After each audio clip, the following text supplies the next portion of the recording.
The first light over the mesas came in soft bands, ashen blue, then a patient pink, before the sun heaved its copper rim above the desert and made everything honest. Tamsin Creek watched it from the fence line with a coil of wire balanced on her hip and the taste of grit in her mouth. She had slept 3 hours. Maybe 2. Sleep never mattered much when water ran thin and cattle grew ribby, and when a quiet pressure, older than any fence, pressed on the land like a thumb. Before we jump back in, tell us where you're from. If this story moves you, please subscribe. Tomorrow, I have a special story for you. A raven arrowed the sky over her hat brim. She rubbed at the worn leather where the crown met the band and felt the heat already rising off the rock. The wind came with a trace of creosote and the distant tin rattle of a windmill, hers, though it coughed more often than it sang these days. Beneath her boots, the earth was a hard, tired drumhead. June had been brutal. July promised worse. Miss Creek called Amos from the cottonwoods by the creek bed that hadn't creaked in months. Amos Hale was rail-thin and sun-browned, a former buffalo skinner turned top hand, with a mustache that made him look stern until he laughed. "Found the cut in your north fence." "I'm looking at it," Tamsin said, and the words came out gentler than the tight feeling under her ribs. She had been looking at it for 10 minutes, tracing the line of hoofprints where a handful of steers had tested the wire and then a handful more had followed courage. The trail arrowed toward the broken hills and then bent south, toward a corridor of scrub and basalt that her grandfather had called the Old People's Trail, back when stories carried stillness like a water jar. She stood there with pliers in one hand and a cleat in the other, the morning quiet moving around her like a shy animal. The cut wasn't careless. Whoever had done it had rewound the wire neatly, the way a person does when they intend to return. And though cattle tracks muddied everything after, near the posts the ground showed the faint half-moons of softer moccasin tread. Amos came up, squinting from under his brim. "You think it was boys from Black Spur?" "No," Tamsin said. "Boys from Black Spur leave messes, and they leave their chewing tobacco tins shining like beacons." This was careful. She knelt. The posts here were old, not cedar like the newer runs, but cottonwood hardened by years of sun. She ran her palm over a notch 3 hands down and felt the smoothness where rope had pulled for decades before anyone thought barbed wire could own a horizon. This was respectful. Amos grunted, which from him meant both concern and agreement. "Either way, we can't let the north pasture bleed." "We won't," Tamsin said. She straightened and looked out toward the corridor, an old path angling through knuckled rock and twisted juniper, a path her father had told her never to drift into without announcement, without thought, without remembering that they were not the first or the only. He had taught her how to ride it with a hat in her hand and a sentence ready. "My name is Tamsin Creek. I live south by Paint Mesa. I'm passing through." Her father had been dead 5 years. The sentence stayed. She tied off the wire to hold, tight enough to slow curiosity, loose enough to breathe. "We'll mend it proper after we ride the line," she said. "And Amos, leave the gap soft enough to speak." He looked at her, the little lines around his eyes folding like paper. "You reckon they'll come?" "I reckon they already did." They rode the north line in the cool that wasn't cool, just less cruel. The horses stepped careful over basalt plates and prickly pear, the leather creaking in a rhythm that comforted. Tamsin's mare, Juniper, flicked an ear whenever the wind shifted. By 10, the sun had taken the country and the red of the bluffs had gone full blood. They circled back toward the ranch yard as a dust devils kicked its skirts near the far tanks. At the wellhead, the windmill coughed again and then, with a stuttering resolve, spun to life. The sound was both relief and admonishment. Tamsin loosened the pulley, listened to the groan become a clean chain song, then leaned into the shade of the pump shed and counted her breaths down from 20. She had learned to do that when everything felt like frayed rope. Amos rolled a cigarette one-handed and waited, the way he did when he knew she would speak if given time. He had been with her since the first winter after the fever took her father and left the ledger open and the taxes due. He had watched her pack the last of her mother's plates in newsprint and sell the piano to pay for salt. He had watched her break a horse with patience instead of force. He had never once asked her why she stayed. she didn't know how to tell him that leaving would be like unscrewing her own bones. "It's the drought," Amos said to the wind, which took the words and set them down a ways off. "Drought makes men draw lines. It also uncovers the ones they already drew," Tamsin said, and then, because she couldn't keep silence with it anymore, "I'm going to the corridor this afternoon." Amos didn't startle, but his cigarette paper stuck to his lower lip for a moment before he peeled it free. "Alone?" "I make worse company when there's 3 of me," she said. "You get the boys to ride the south tanks. Patch what needs patching. Don't close that gap we saw." "Not yet." He studied her, the desert's own slow gaze. "You want me with you, I'm there." "I know," she said, and meant it, and felt the strange mixture of gratitude and weight that good loyalty brings. "But not for this." He nodded once, the way men do when the answer they don't prefer is the right one. The corridor wasn't a canyon, it was a persuasion. Basalt shouldered up and cedars leaned in, and between them lay a thread of sand and stone that had carried hooves and feet for longer than the fences had been whispers. Tamsin rode with her hat brim pulled low and her mouth gone dry for more than heat.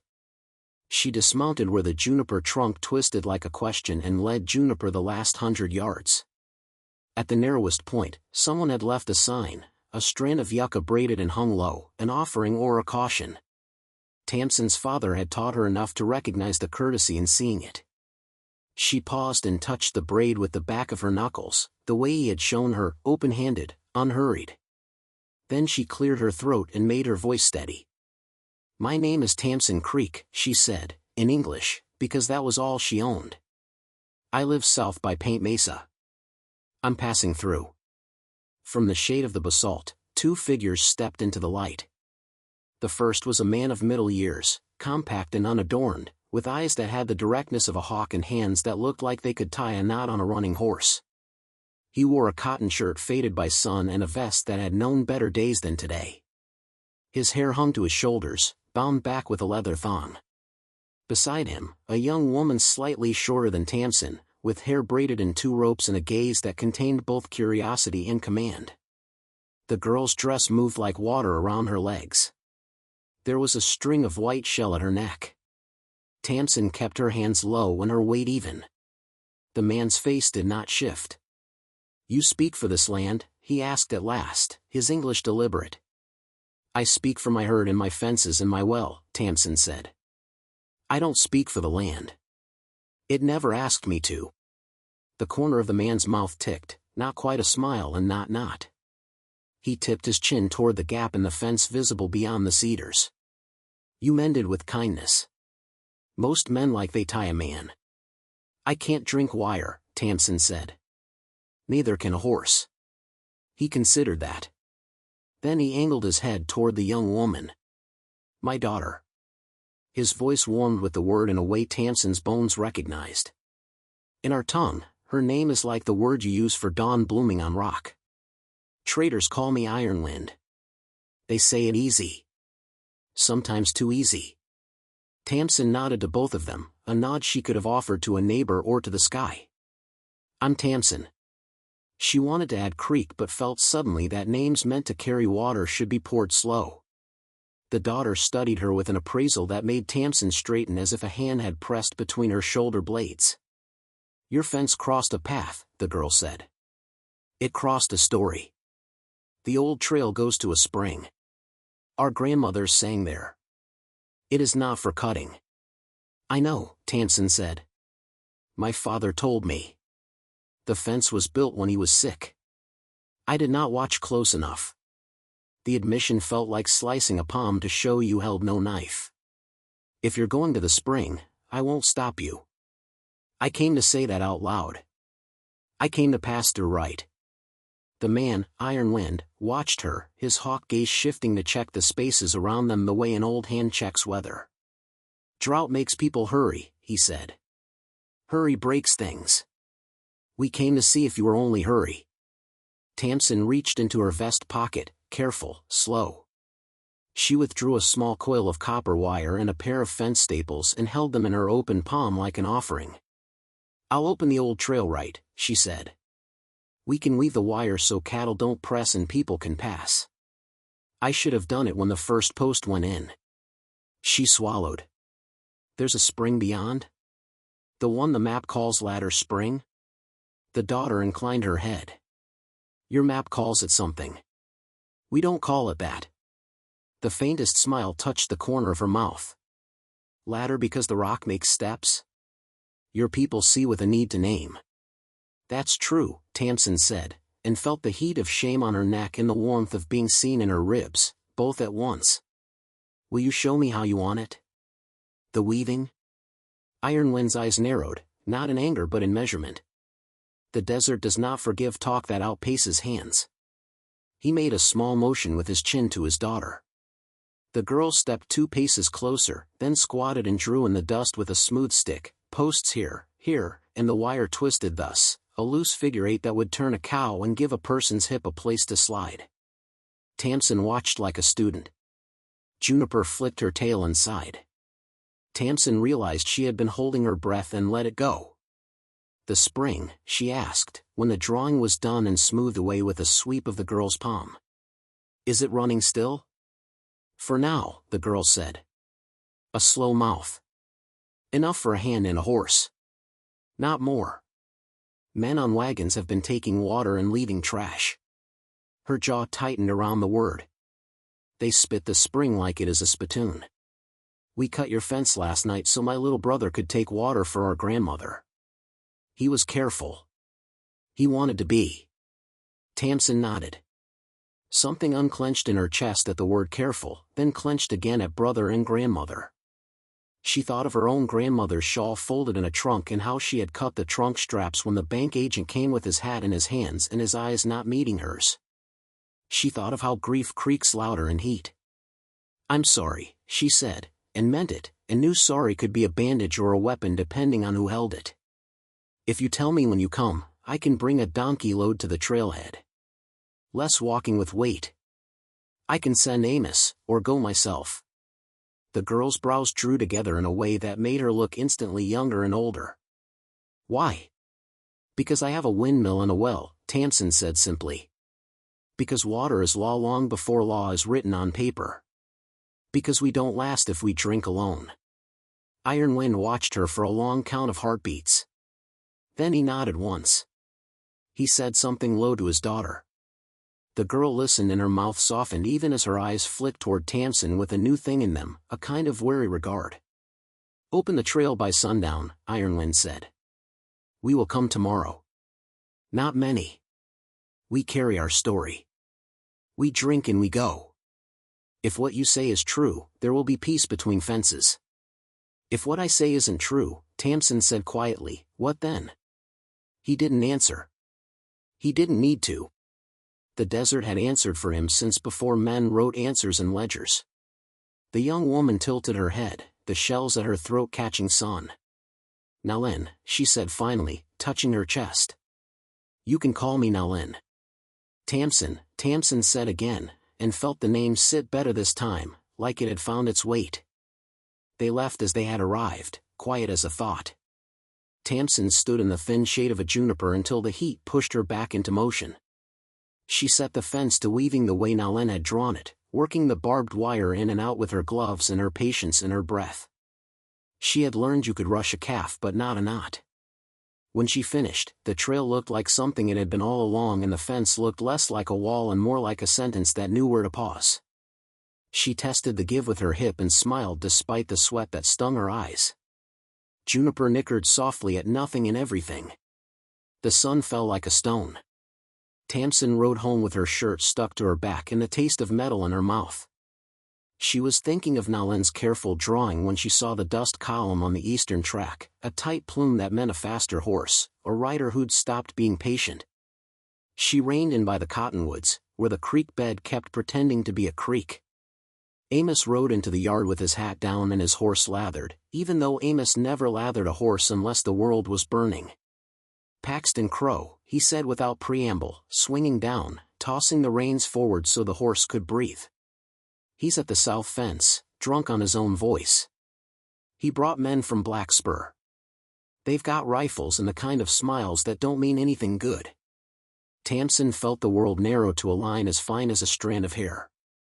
What's he want? To be seen wanting, Amos said dryly. Then, softer, water. Same as everybody.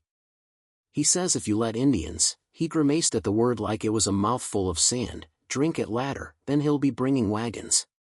He says a fence can't figure out who to stop, so he'll help it. Paxton Crow doesn't help anything he can't sell, Tamsin said. She swung down and felt the ache come up her legs like fire-soaked rawhide.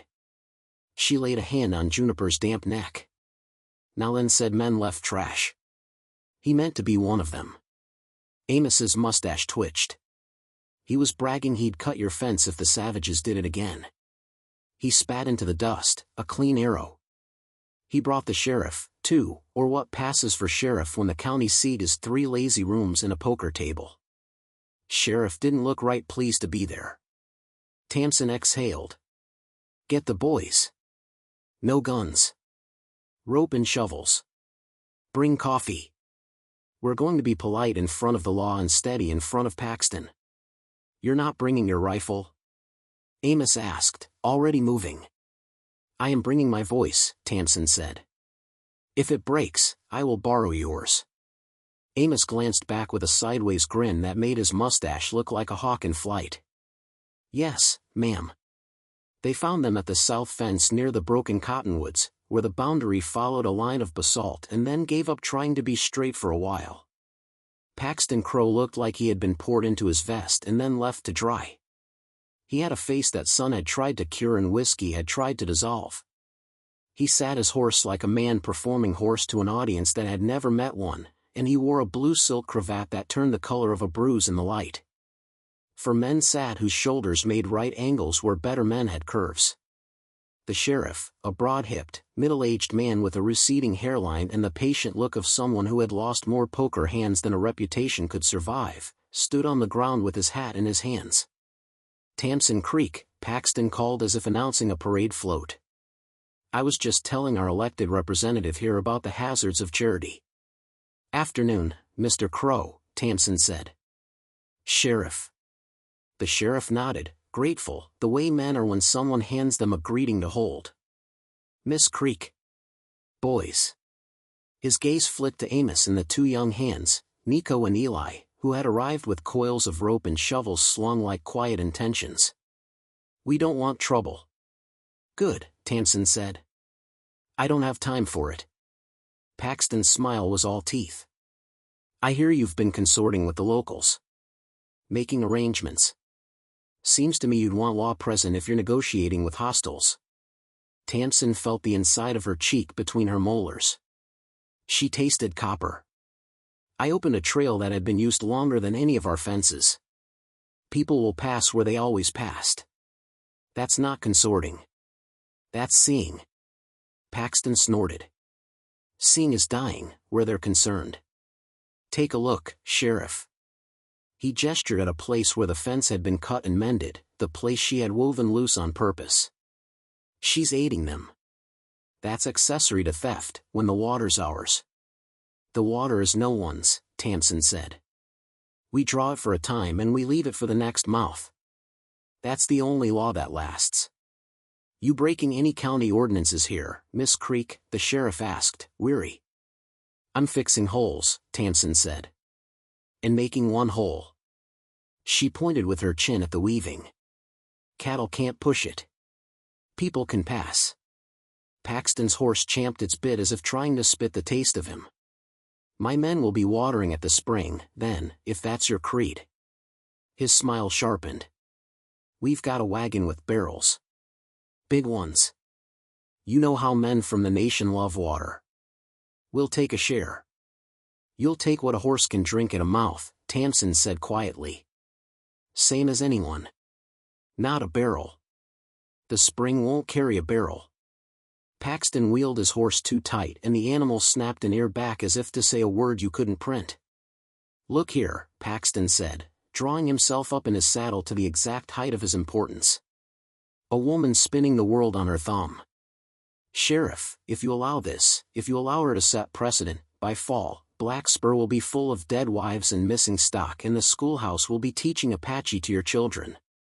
Sheriff, Tamsin said, ignoring the heat that climbed her neck like a fuse. The spring is a mile onto my land. The trail crosses my fence, and I have worked it to be both fence and lane. If Mr. Crow is thirsty, I will pour him a cup. If his men are thirsty, I'll pour them one too. If they bring barrels, they'll take them back empty, and if they leave trash, they will pick it up. A muscle jumped in Paxton's cheek. You think the county seat will side with you? I think the county seat will side with whoever speaks first and loudest, she said, and smiled without showing teeth. You do, too. That's why you're shouting. Amos coughed into his fist to keep from smiling outright. Nico and Eli looked like boys trying on man faces and finding them too large, but they planted their boots and held their shovels easy. The sheriff wiped at his forehead with a handkerchief that had not lately met a washtub. Mr. Crow, he said, polite as a judge at a pie contest, Miss Creek is right about one thing: the spring sits on her deed. If she allows passage, it isn't theft. It's permission. As for the rest, I doubt the Apache, he winced as he said it, the way a man does who has been corrected in his sleep by conscience, are keen to see us any more than we are to see them. Sheriff, Paxton said, silk over glass, you money in her pocket? I'm money in nobody's pocket, the sheriff said, and something like tired steel came into his shoulders. You want to file a complaint, file it at the courthouse. I'll take your statement, and Miss Creek's, and then we'll lose the paperwork in a dust storm like every other scrap of paper that's tried to tell the desert what to do. Paxton's men shifted. One of them, broad-shouldered with a broken nose that had healed crooked on principle, spat near the fence post. Amos took a step forward and didn't say anything.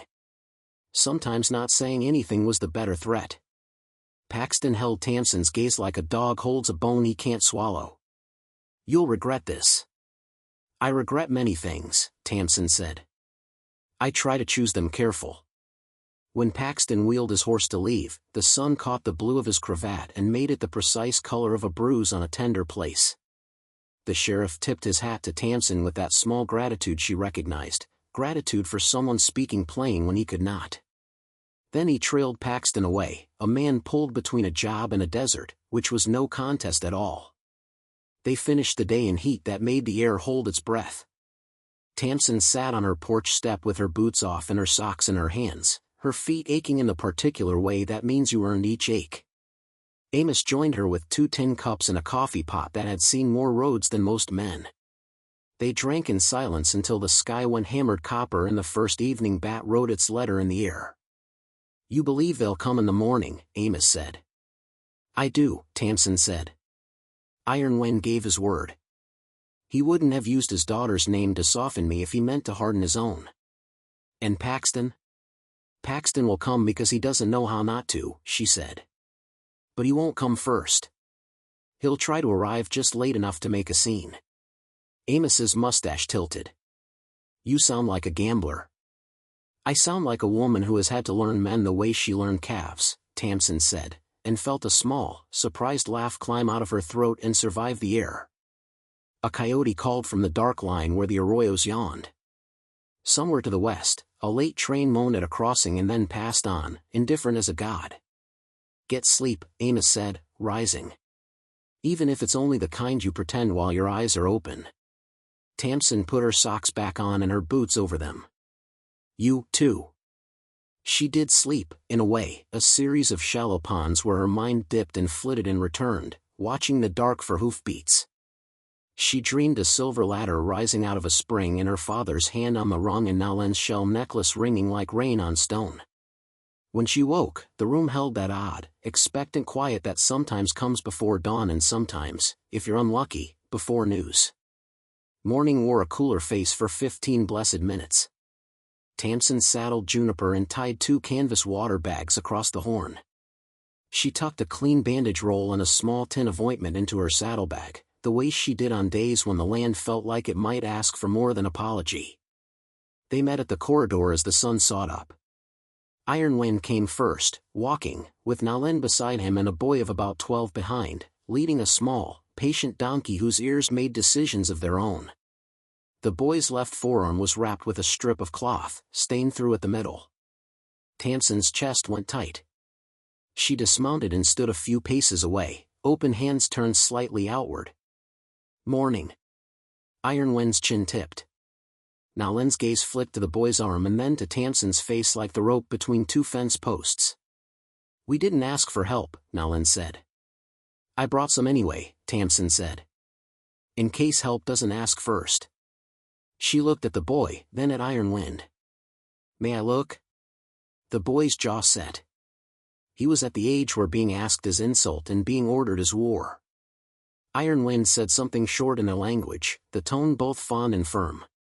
The boy scowled and held out his arm. The cloth came away from a shallow foam of barbed wire that had cut him from wrist to mid-forearm. It was clean but angry, reddened at the edges from heat and grit. Tamsin kept her face what she made it when a horse's eye asked if the world intended more hurt. You did a good job cleaning it, she said to the boy, whose scowl softened by a degree. Barb is mean. It tears more than it cuts. She poured water from one of her bags into her palm to settle the dust, then rinsed the wound with careful, steady passes. The boy hissed once through his teeth but didn't pull. She dabbed the ointment, a simple mix of pine pitch and fat, and wrapped the bandage snug but not jealous. There, she said. It will itch as it heals. Don't scratch if you can help it. If fever comes, bring him by the gate and send a call. I'll come out. Iron Wind watched every movement. Nalen watched Tamsin's face, which unsettled her more than any knife could have. Thank you, Nalen said, not quite grudging. You're welcome, Tamsin said, and meant it. They walked the trail together, human and horse and donkey, to the spring. It lay tucked behind basalt in a pocket of stone and shade, water beating along the rock lip and gathering, patiently, into a shallow pool no bigger than a washtub. Someone had laid flat rocks at its edge to keep feet out of the mud. A small ring of travertine around the pool held a record of drip and drought written in mineral script. The air here was 20 degrees kinder. The shade smelled of wet stone and something green that had tried very hard to be alive. Nalen knelt first and dipped her hands, then cupped water to her grandmother, a woman with a back straight as a staff who had arrived with another younger woman after the men, and who now sat with the dignity of cottonwood bark. The boy waited for their nod and drank. Iron Wind filled a small skin and tied it to the donkey's pack with a quiet, unshowy competence that Tamsin found herself admiring in her bones.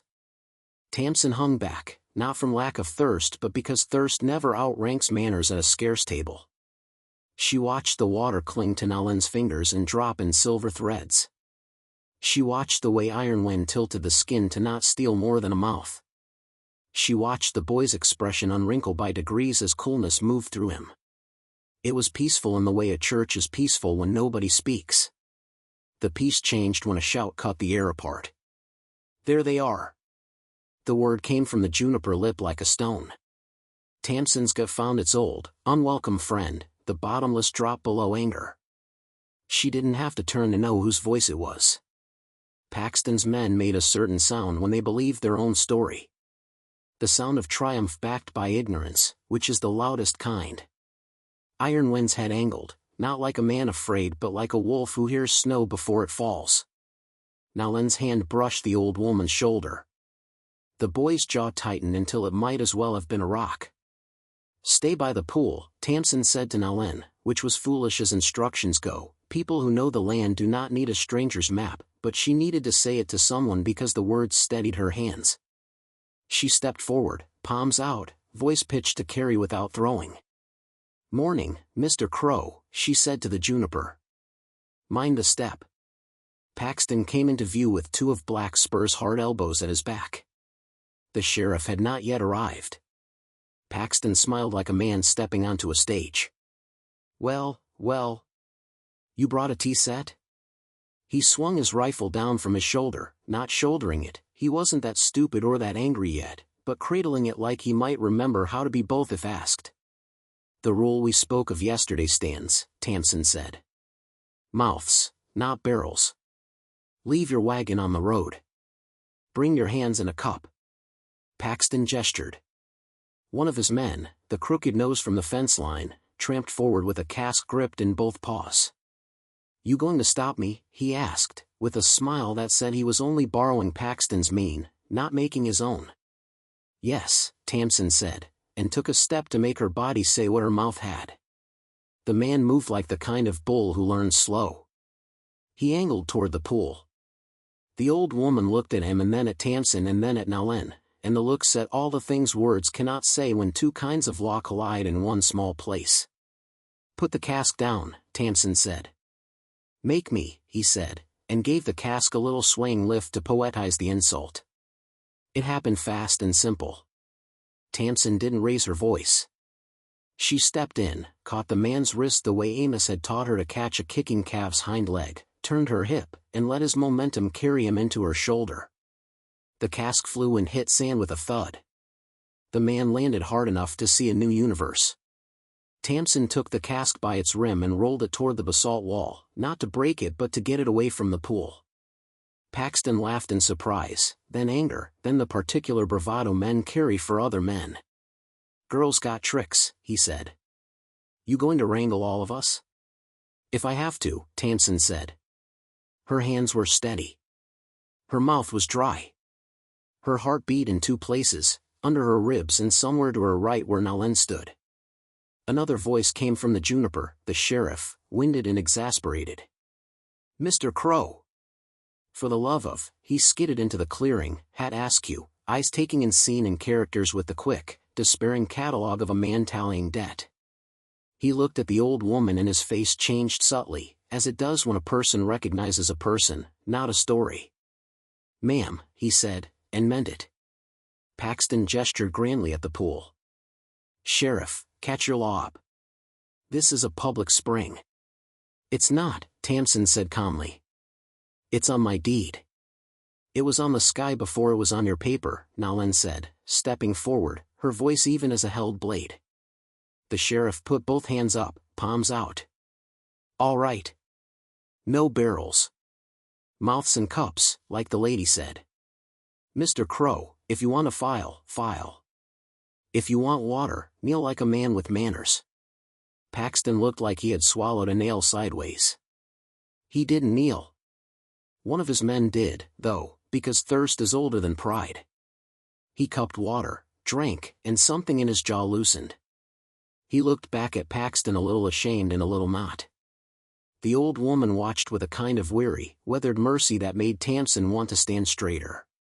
It could have ended there, in a compromise that would have tasted like dust and relief. Maybe it might have, if Black Spur had sent better men. The crooked-nosed man, tender from his fall, decided the world owed him even. He rose from his knees and reached too quick toward Nalen's shell necklace with a hand that meant insult more than theft. Tamsin moved without thought, the way a body moves when a snake strikes. She caught his wrist, spun him again, but he was ready for her this time and his elbow clipped her cheekbone and set the sky sparking. Iron Wind stepped forward with the speed of a hawk, and then Paxton's rifle lifted from casual to promise. "Don't," the sheriff barked, the single word stretched taut. "Everybody stand down." Tamsin tasted blood and then spit it out into the sand. She could feel the bruise climbing under her right eye like a storm. "You should go," she said to Paxton, voice even. "Take your thirst and go." Paxton's eyes flashed a color that didn't belong to the desert. "I'm going to the courthouse," he said, each word bitten off like meat. "And when I come back, I'll have papers stacked so high you can't see the sun. I'll have a judge and I'll have a writ and I'll have every man in Black Spur with me who thinks your charity smells like weakness." He swung up into his saddle, wheeled his horse, and spat, missing the pool by inches. "Enjoy your little sermon, Miss Creek." The men followed him, some with relief, one with a last dirty look that promised later. The sheriff lingered, hat in his hands again, his eyes on Tamsin's cheek and on Iron Wind's hands which had not lifted, and on Nalen's necklace, which lay against her collarbone like a palm. "I'll come by the ranch," he said to Tamsin. "Papers or not. You'll want to know what Paxton tries." He tipped his hat to the old woman again and to Iron Wind in a nod that acknowledged equals if not sameness. Then he went, tired shoe leather scuffing sand. When the juniper swallowed them, the clearing breathed again. Nalen touched Tamsin's cheek with her eyes. "You bruise brave. I bruise where I'm hit, Tamsin said, and half smiled. I've had practice doing it quietly. Iron Wind was quiet. The boy watched Tamsin with a new mixture sprouting behind his curiosity. The old woman drank again and then leaned back and let the cool of the shade hold her. Tomorrow, Iron Wind said at last. You are here? I am, Tamsin said. If your grandmother needs shade at the big cottonwoods, we can hang a tarp and make a place. Nalen's mouth softened by a fraction. We do not camp on your land. Then I'll hang it on mine, Tamsin said, and left the sentence where it ought to sit. They left with skins filled to their careful limit, with the donkey stepping like it had invented the idea of putting one foot before the other. Tamsin stayed long enough to reset the flat rocks by the pool and smooth the scuffle out of the sand, the way her mother had smoothed sheets after a bad night. She did not cry. The desert knows when tears are honest and when they are performative. She was too tired for performance and too angry for prayer. She settled for doing things with her hands. By noon the sky had bleached itself to bone. A dust pimple rose on the road from the county seat and swelled into a boil. Tamsin looked out from the porch and felt something like rest and like battle line up inside her, shoulder to shoulder. Amos came to stand beside her, his hat brim making shade on her shoulder in a way that felt like something a person would write a poem about if there were paper to spare. You ready? He asked. I was born and then I worked, she said. I'm as ready as that makes a person. The wagon rolled into the yard with the sheriff riding beside it and Paxton Crow standing in the back like he had mistaken himself for a flag. A man with a pencil behind his ear and ink on his cuff sat in the wagon seat holding a stack of folded papers with both hands the way you carry a too-warm pie. Two others from Black Spur sat their horses and tried to look like law. Miss Creek, the sheriff said before Paxton could make a speech. Mr. Crow has filed a petition for injunction. He sighed. He paid extra for the big words. The man with the pencil cleared his throat and unrolled a page. By order of the county and the provisional writ granted by. Spare us the Sunday vest, Amos muttered. The Honorable Judge Lafferty, the man continued gamely, this injunction seeks to restrain you, Miss Creek, from facilitating trespass by known hostiles upon water sources located within the county, including but not limited to, he squinted, Ladder Spring. Tamsin felt her mouth do what it did when a horse shied, get out of the way in case something needed to pass. May I see? The clerk hesitated, then dismounted stiffly and walked the papers up like a man delivering a telegram from a war. Tamsin took them and scanned with the kind of reading you do when all the words are too loud at once. The ink was thick and official. The sentences made fences where none had been before. You have 3 days to appear at the courthouse and answer, the clerk said. In the meantime, the writ asks you to cease any and all charitable arrangement. He glanced at Paxton in apology, any allowance for non-tax-paying persons to use water on your deeded parcels. Or else? Amos asked pleasantly. Or else the sheriff will enforce, the clerk said, miserable. I won't be enforcing anything that makes a fight when a cup would do, the sheriff said under his breath, but not so low that Paxton couldn't hear. Paxton's mouth thinned. You going to disobey a judge, sheriff?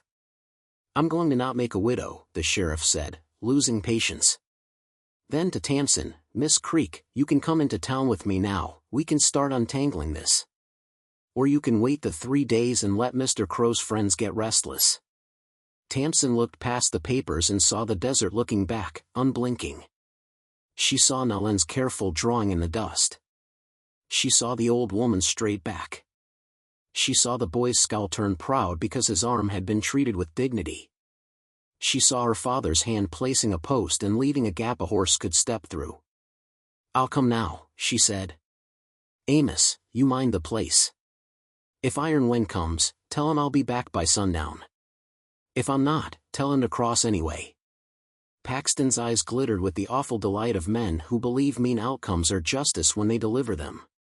She admits coordination, he said to nobody in particular. Mr. Crow, Tamsin said, sweet as sorghum, I'm not coordinated enough to arrange my own socks.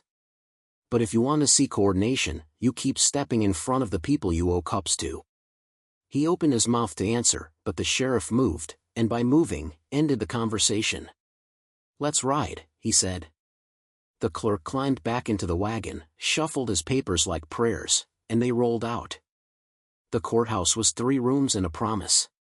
Judge Lafferty was a man whose vest buttons strained nobly against a belly that suggested his diet leaned hard into pie. He wore wire spectacles that made him look more wise than he felt. He listened to Paxton's case with his mouth set and listened to Tamsin's with his mouth set and listened to the sheriff's with his mouth set. When he spoke, his voice had the careful weight of a man who imagines he is balancing the desert on a spoon. "Miss Creek," he said, "no one here disputes that Ladder Spring lies on your deeded parcel." "Except Mr. Crow," Tamsin said mildly. "Even Mr. Crow," the judge said with patience he must have inherited from a saint. "However, county ordinance empowers this bench to ensure public safety, particularly where water scarcity creates conditions prone to violence." He peered over his spectacles at her. "What you propose, allowing unregulated access, could provoke incident." "What I propose," Tamsin said, aware of the way Paxton bristled at her voice and drew energy from his bristle, "is to regulate it better than walking from a desk. Mouths, not barrels. Cups and skins, not casks. No camping. No trash. The spring keeps breathing. The people who drank there before my father's father ever planted a fence can keep from dying by it." Paxton snorted. "You can't trust them to abide by your dainty rules." "You can't trust yourself to put a cigarette out," Tamsin said, and then regretted the edge of it because it invited a petty fight to drown a serious one. She steadied her voice. "Your Honor, we all know what happens when men are told they cannot pass. They pass as if it is sport. I can help set a way to pass that doesn't take more than a mouth. Sheriff Hartley will tell you the same." The sheriff cleared his throat. "I will," he said. "We ain't got the deputies for a war about buckets. And I don't want to stand over a body with my hat off wishing I'd told someone to drink slow." The judge took off his spectacles and polished them, which in a courthouse means he is trying to see his own conscience. "Miss Creek," he said, finally, "I am not eager to be the man who put his name on a document that lit a fuse. I am also not eager to be the man who failed to uphold the letter of an ordinance because the spirit felt better. Here is what I will do." He reached for a sheet of clean foolscap and wrote in a hand that had punished many boys for spelling. "I will stay the injunction for 7 days. In that time, Sheriff Hartley will observe conditions at Ladder Spring.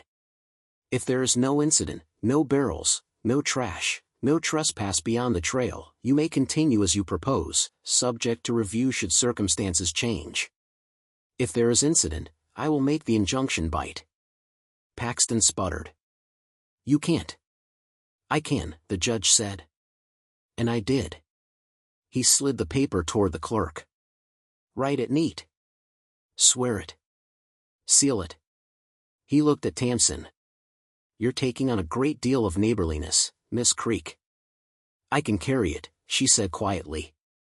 "Others carried me." She left the courthouse with the sheriff beside her and Paxton storming off in his cloud of silk and pique. She felt the paper in her pocket like a small warm stone. The sheriff touched the brim of his hat in salute. "You made that easy," he said. "I made it clean," Tamsin said. "Easy will be at the spring, with people watching whether I mean what I said." He grunted. "I'll be there this evening." I don't trust Mr. Crow to nap through a compromise. Neither did she. She reached the corridor just as the day had started its long fall. The rock held heat like grudges. The junipers shed the smell of sun-baked resin. The spring lay quiet and silvered, with new footprints at its edge that said people had come and gone with care. She let herself feel a breath of relief she had been saving for a moment when it would not be insulting to the land. The relief didn't last.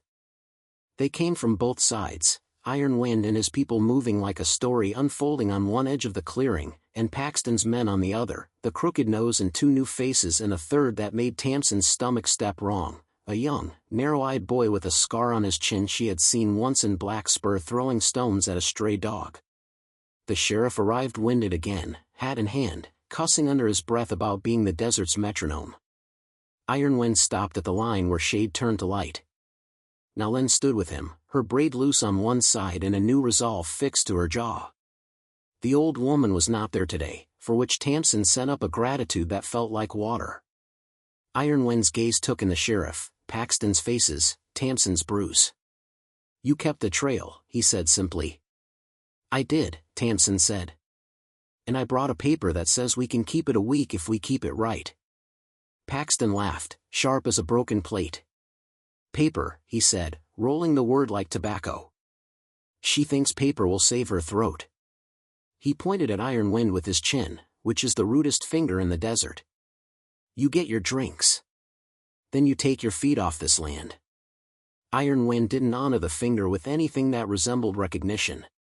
He spoke to Tamsin like the only two people in a room are the ones speaking sense.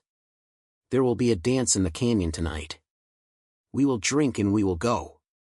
We will leave nothing but our footsteps in the small places where our laughter hit the sand. We'll leave those, too, if the wind wants them," Nalin said. A small, involuntary smile tugged at Tamsin's mouth. Then the boy from Black Spur threw the first stone he had not thrown at a dog. It clapped against the rock near Nalin's feet. She didn't flinch. Iron Wind turned his head slowly and looked at the boy with a calm that made Tamsin's own skin go cold with a heat that was not from the sun. "Sheriff," Tamsin said quietly, and the sheriff was already moving, his bulk between stupid and consequence. "That's enough." Paxton held up his hands as if innocence were a thing a man could hold without it cracking. "Boys," he said, a parody of a father. "Stand down." The crooked-nosed man gave Tamsin a look full of old bruise and new intention. He took a step backward that was not actually backward. The sheriff saw it. Iron Wind saw it. Nalin saw it, and the shell necklace shivered once against her throat. "Drink," the sheriff said, so tired that mercy braided itself into the syllable whether he meant it to or not. Nalin stepped to the pool. She knelt, and for a moment Tamsin saw not camps and Ritz and men with rifles that had never aimed at a thing that could answer back. She saw a woman kneeling at water the way all women kneel at water, with reverence for a mirror that does not lie. Nalin dipped her hands and poured the first mouth of the land. Then she drank. Paxton shifted. The boy with the dogstone eyes shifted. The crooked-nosed man shifted. Iron Wind did not. Tamsin did not. Amos, who had arrived without her hearing him because when Amos wished to, he could have been a shadow, did not. Then everything, every delicate balance Tamsin had tried to jury-rid with her body and her voice and her small expenditures of courage, went over a cliff. A rifle cracked from the far side of the clearing, from a notch in the basalt where no one had stood a heartbeat ago. The sound punched the air and the echo returned it like a thing someone else had also decided to do. The bullet smashed into the pool's rock lip and sent a fan of cold silver and rock splinters into Nalin's face. Nalin rocked back on her heels, hand to her cheek, red mixing with wet in a single breathtaking smear. The boy from Black Spur hooped, not because he had hit what he meant to, he hadn't, but because he had made Sound do what he wanted. Iron Wind did not move toward fear, which is how he had stayed old enough to beat her father. He moved toward calculation. Tamsin moved without calculation at all. She threw her body between the notch and Nalin, her hat flying, her mouth full of dust suddenly as fine as shaved bone. "Down," she shouted, and then, echoing her father's ghost, "Down." Amos was already there, turning the old fence post they had brought into a shield, the sheriff wading forward with hands spread and eyes gone as flat as a skillet, and Paxton, God help him, looking not angry now but surprised, as if he had prayed for weather and gotten a flood. "Hold your fire," the sheriff roared to whatever stupid was in the basalt, but the land did what the land does when men tear its quiet, it offered back a second echo. A second shot barked from the notch. This one took a chip from the basalt near Tamsin's ear and left a white wing in the rock.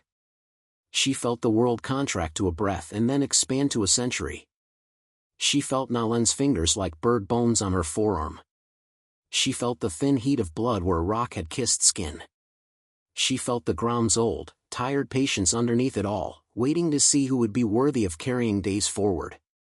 From behind her, a voice as steady as shade and as old as morning said, In English, as if she had practiced the words in her mouth until they fit, she kept her promise.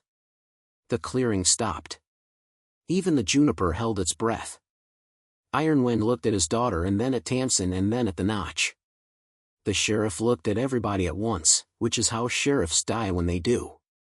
Paxton stared as if 4 words had made his argument forget which leg to stand on. She kept her promise, Nalin said again, for stones placed in a particular order so a river would run over them and not break them away. We drink and go. She kept it. She lifted her chin, a slash of blood bright on her cheekbone where Rock had kissed her. Judge or no, paper or no, this woman speaks the truth. For one long, impossible heartbeat, the 4 words were a roof. Then, from the Notch, a 3rd rifle report split that roof clean in 2, and Tamsin saw the muzzle flash in the impossible arc of the bullet and knew its line the way a rancher knows a sky before it breaks, and she moved, without anything in her head except breath and Nalin's 4 words hanging in it like a bell, and the world tilted forward into the kind of moment that will either save you or list your name among the small thunders men forget. And as the shot came, as hands flew, as Amos swore a prayer and Ironwind chose a path and the sheriff reached for a weapon he would have to live with forever, Tamsin's last clear thought before the roar and the break and the turning was simple, disobedient, and true as a spring: if I don't stand, she falls. Falls. This story took us a long time. If you like it, subscribe. Now, back to the story. The bullet took the air out of the clearing, took the sense out of her muscles for the width of a heartbeat, and then gave them back like a slap. Tamsin shoved Nalin down behind the lip of basalt and felt the hot breath of Rock shiver across her cheek. Amos's hand came from nowhere and dragged the old fence post forward so it became a door on its side. The sheriff lunged, hat in one fist, the other spread in the universal sign that asks for men to consider what their mothers would say. Hold your fire. Sheriff Hartley barked at the Notch in the basalt. You shoot again, you'll answer it. The Notch answered with silence, which is how a coward speaks when he wants the last word but hasn't decided whether he's written enough. Nalin's fingers were bone-light on Tamsin's forearm. You are bleeding, she said, not with panic but with a declarative firmness that left panic nowhere to sit. Tamsin touched her own ear and her fingers came away red. The cut was small and showy. The Rock had kissed her fast. Her cheekbone throbbed where the crooked-nosed brute had clipped her earlier. She could feel her heartbeat in 2 places now, ear and bruise. I'll be all right, Tamsin said, which was the kind of lie the desert respects if you're using it to keep other hearts steady. Ironwind hadn't reached for a gun, she realized, not for the first time, that she'd never seen one on him. He pointed with his chin, a gesture that lived halfway between suggestion and order. The boy with the newly bandaged forearm slid the donkey behind a rock with a competence that made Tamsin want to clap, though clapping would have told the Notch how many hands were left to hold anything. Where? Amos hissed to the sheriff. Hartley angled his head like an owl. Hi, he murmured. Far crack on the east face. He squinted. You see the soot where the blue marked? I see it, Amos said. I can go under, up the ledges. You can die under, up the ledges, Tamsin snapped before she filled her lungs with patience again. Wait. The clearing held the breath with them. Juniper's ears twitched toward the Notch, then toward Tamsin, then flattened to make herself small. The travertine lip of the pool shed a slow strand of water down into its shallow mouth as if refusing to be hurried by gunpowder. Paxton Crow had not moved his rifle off casual but his face had shifted from glee to a queasy astonishment. He had, she realized, come for theater and gotten himself drafted into war. He scanned the ledges like a man reading a book that did not have his name in it anymore. Mr. Crow, the sheriff said without turning his head. Call your boys down. If I so much as see a barrel lift, I'll. Sheriff, Paxton cut in, brittle. One of yours up there? One of mine does not shoot a woman kneeling at water, Hartley said, and at last drew his revolver, a simple, scuffed piece that looked like it had worked hard for its living, like the man. A chip of stone nipped off the east face. The sound came as much from the pop of rock releasing as from the powder's cough. Amos's eyes went to the same place Tamsin's did, a darker scene where lichen made a line and a knee, or boot, or sinful intent had shadowed it a shade deeper. "On my word," Tamsin said, and surprised herself with her own voice, steady as Juniper's breath. "No one shoots unless he shoots again." "On your word," Amos echoed, not as a question but as a rope. The boy from Black Spur, the dogstone eyes, was vibrating like a man with too much coffee and not enough grace. The crooked-nosed brute was setting himself to smirk. Nalen, crouched behind the basalt with her hand still on Tamsin's sleeve, watched. There was nothing of helplessness in her watching. There was only a measuring, as if she weighed the space between a promise and a bullet and wanted to know if it could bear a crossing. The shot came. Of course it did. A flat crack, grit stung Tamsin's scalp. She felt the air move like something had been erased beside her cheekbone and decided, with a sudden calm, that the notch owned her name and she would have to choose whether to sign. "Now," she said. Amos went left without becoming a shape. Hartley went right, head low, shoulders hunched, keeping the rock between his life and somebody else's afternoon plan. Tamsin rose to a half-crouch and put herself between the notch and Nalen again and felt, as clearly as she had ever felt a rein in her hand, that this was the thing the hour demanded, be in the way. Iron Wind moved, not toward the notch, which would have been one kind of courage, but toward Paxton, which was the other. He walked measured across open sand, stopping 10 feet from the man in the blue cravat. He did not look at the rifle, he looked at Paxton's eyes. "Call your boy," he said, very soft. Paxton's mouth opened to deny and then closed like a door a man didn't want to let a fly out of. He looked at the notch and then at his own men, at the boy who was vibrating, at the crooked nose, and for a slivered moment, Tamsin watched him recognize the shape of the mess he had wanted and not wanted. "I said stand down," he snapped at the boy. It came out too late to be authority and too early to be regret. From the notch, a man's voice came thin and pleased with itself. Plenty of moving targets for a fellow trying to warn the town about hostiles. Hartley snapped his head toward the sound, lips peeling back from his teeth. "Jeb Kincaid," he said, like a man naming a snake. "You come down." Jeb Kincaid.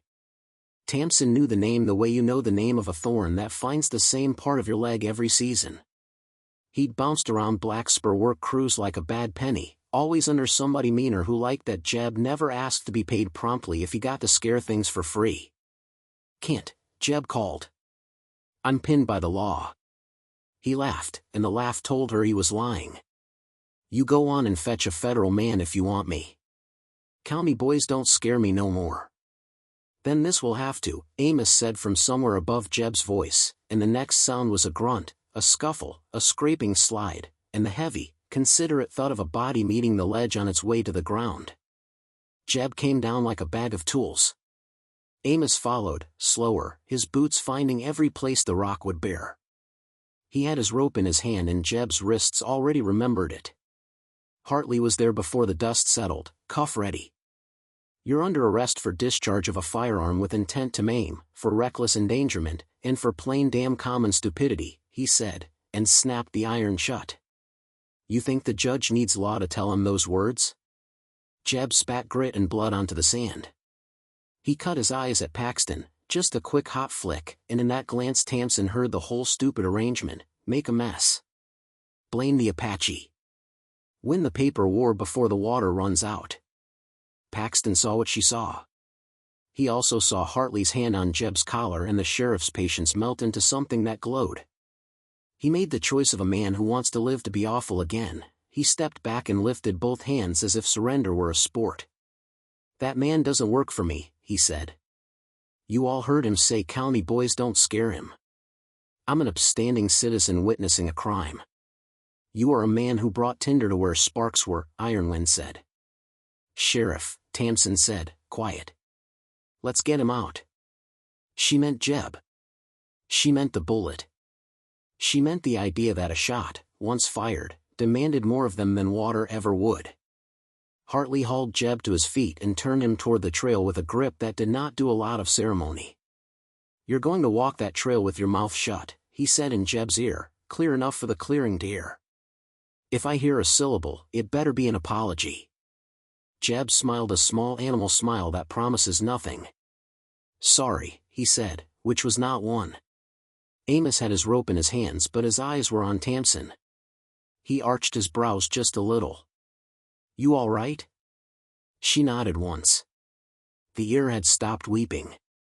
The bruise under her eye was starting to settle into a lesson. Her heart was still beating in the place where it lived and also in the space she had opened between herself and Nalen.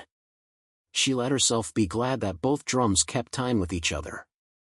Nalen rose, slow and deliberate, and picked up a flake of rock the bullet had freed from the pool's lip. She put it, very carefully, back on the stone ledge where it had come from. It didn't stay, it couldn't, but the act said what it meant to say: we will not make this place remember us by our damage if we can help it. She looked at Tamsin then, and there was a quiet heat in her eyes that was not just gratitude. It was something heavier. It was judgment and approval, both, and the risk that sat between the two. She kept her promise, Nalen said in English again, for everyone now, not because they could not understand her father's tongue but because it mattered where the words landed. It changed the air. It did not fix it, nothing honest ever fixes that fast, but it made a way through. They drank. Even Paxton's men drank, by hand, not barrel, because thirst is older than argument. Hartley posted himself where he could see men's hands and are they clean. Amos counted heads without moving his lips. Tamsin moved along the pool's edge, steadying people who were steadying other people, passing a cup to a mouth that shook, passing another to the boy with the bandaged arm, to the woman whose laugh would be a small note in the sand later. When Iron Wind's people had filled their skins, and Paxton's boys had slaked their noise enough to leave, Tamsin rinsed her hands and stood. It felt like ceremony even if none of them had said it there. "We'll come tomorrow again," Iron Wind said. "One more day of dance in the canyon. Then we go north." "North for rain?" Tamsin asked. "North for remembering," Iron Wind said. "For burying some things the wind won't carry." He touched 2 fingers lightly to his daughter's shoulder. "We judged you today with our eyes. We will judge with our elders tonight. Come to the edge of the canyon. Do not step where you are not invited. Hear what judgment sounds like when it isn't a paper." Tamsin's mouth went dry the way it does when a person gives you the dignity of being measured. "I'll come," she said. Nalen's gaze flicked once to the bruise blooming under Tamsin's eye. "Bring that," she said, and half smiled. "Our old women will want to see it." "Why?" "They will like that you wear your pain where it belongs," Nalen said. Outside. She rode home in the fat heat of late afternoon with the paper in her pocket and dust making small plans on her boots. Amos rode with her as far as the cottonwoods, then peeled away to talk to Nico and Eli, who had driven 6 strays back from the north where wire looked like invitation to cattle who believed in rumor. The house held the smell of coffee and a turnip stew that had decided at the last minute to be generous. Tamsin washed her face in a pan at the pump, listening to the familiar clack of the handle and the round-chested sound of water rising to a mouth. She pressed the cool cloth to her eye and hissed softly. "You look like you started a fight with a fence post," and it answered, Amos observed from the porch. "I talked ugly to his mother," Tamsin said. Amos laughed. "You going to that canyon?" "I am." "You want me at your shoulder?" "No," she said. "I want you at the windmill. If Paxton's men get the bright idea to gum it and blame the hostiles for our dry well, I want a man there with his own brand of brightness." Amos nodded. "I'll camp with her like she's a sick foal." He shifted. "Be careful walking into other people's songs, Tam." "I will," she said, and thought of how many times men had walked into hers and mistook it for noise. The canyon sat like a question folded into the land. She tied Juniper to a cedar at the lip and stood a long moment listening, for voices, for drums if there were drums, for the absence of her own noise. Then she stepped down into shadow. The air cooled as if stepping into a prayer someone else had already spoken. Torches burned along a path marked by stones that had been walked into the shape of a path before the idea of a path was something a man could own. She kept to the line Iron Wind had told her, edge, not center, and moved slow so the canyon could decide how to hold her. They were not many, not like the stories told by men who think numbers make fear. 30, perhaps.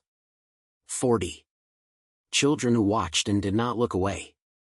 Old women whose hair had the silver of a creek under a full moon. Men whose quiet could set a post straighter than strength. Nalin moved among them and then sat beside her grandmother, the old woman from the spring, who wore a blanket with a pattern that made Tamsin's eyes ache and then rest.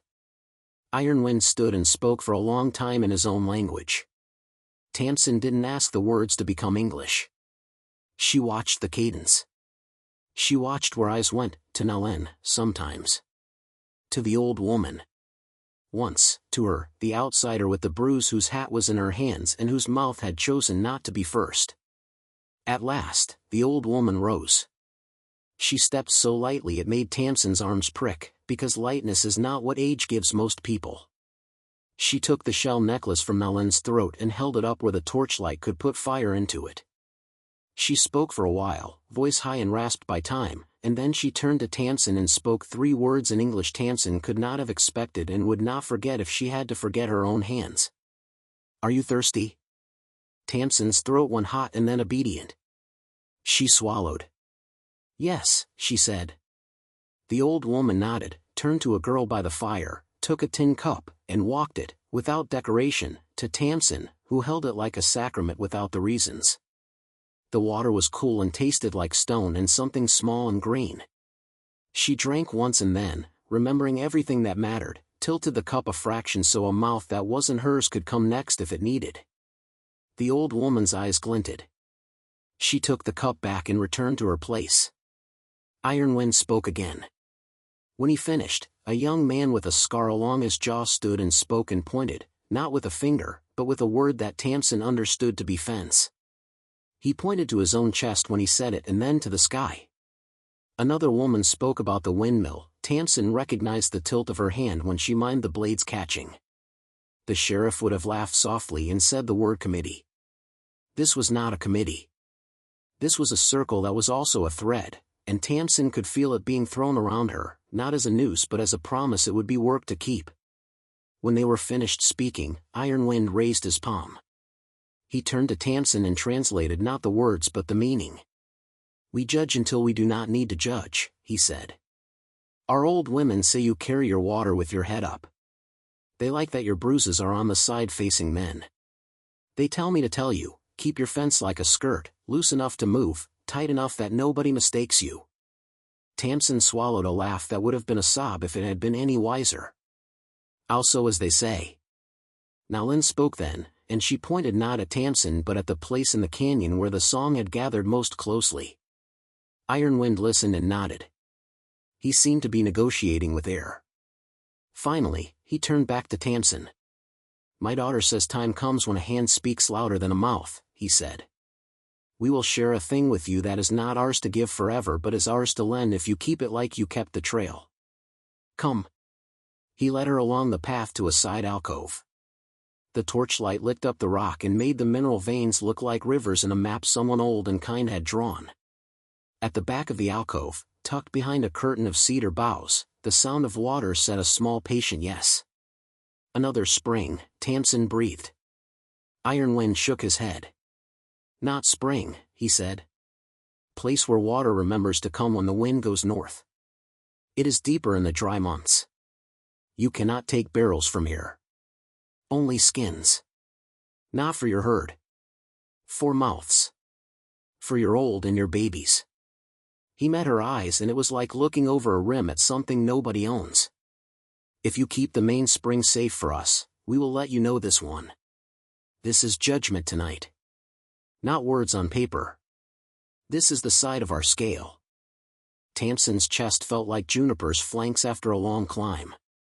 "I'll keep it," she said. "I'll keep it with everything I have and then some things I don't yet." Nalin stepped forward and took Tamsin's hand in both of hers. Her palms were warm and calloused, like the land's.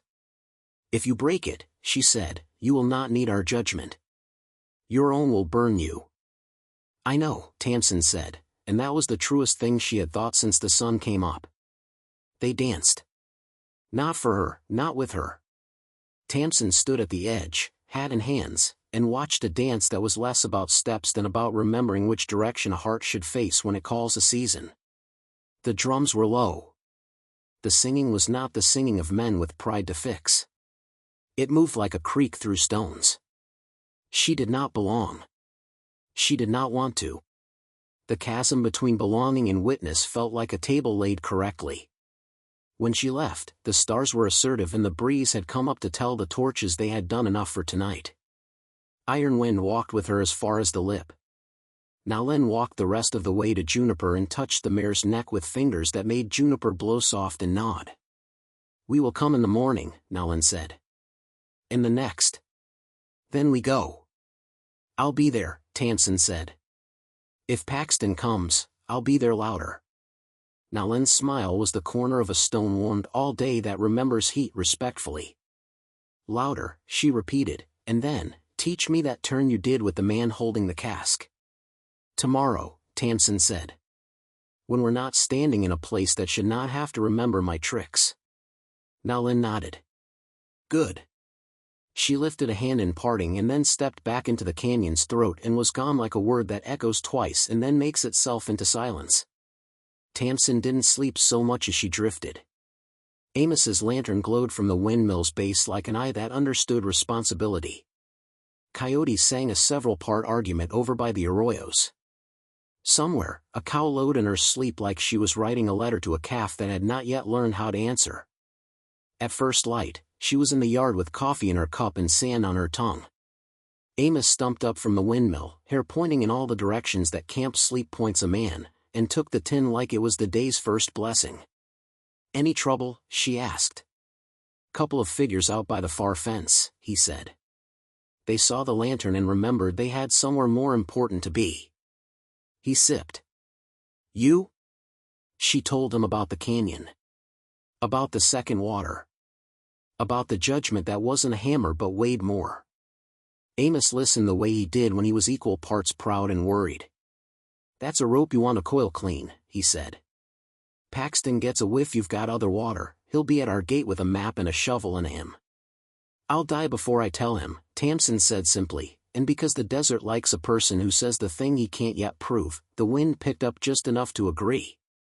They were an hour earlier at the spring, Iron Wind's people.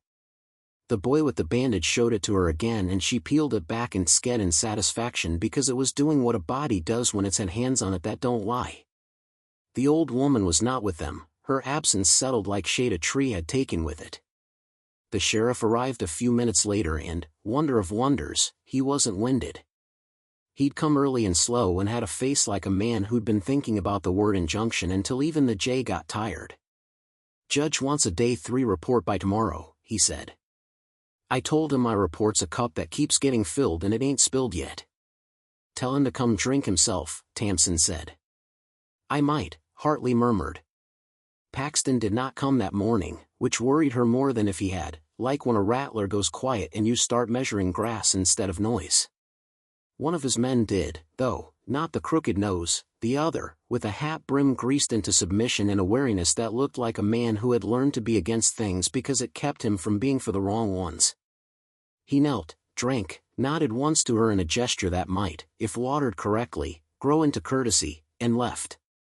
Nalin drank last again and looked at the place where the rock had been chipped. The little flake she'd set there yesterday had fallen. She picked it up and set it again. "You know it won't stay," Tamsin said.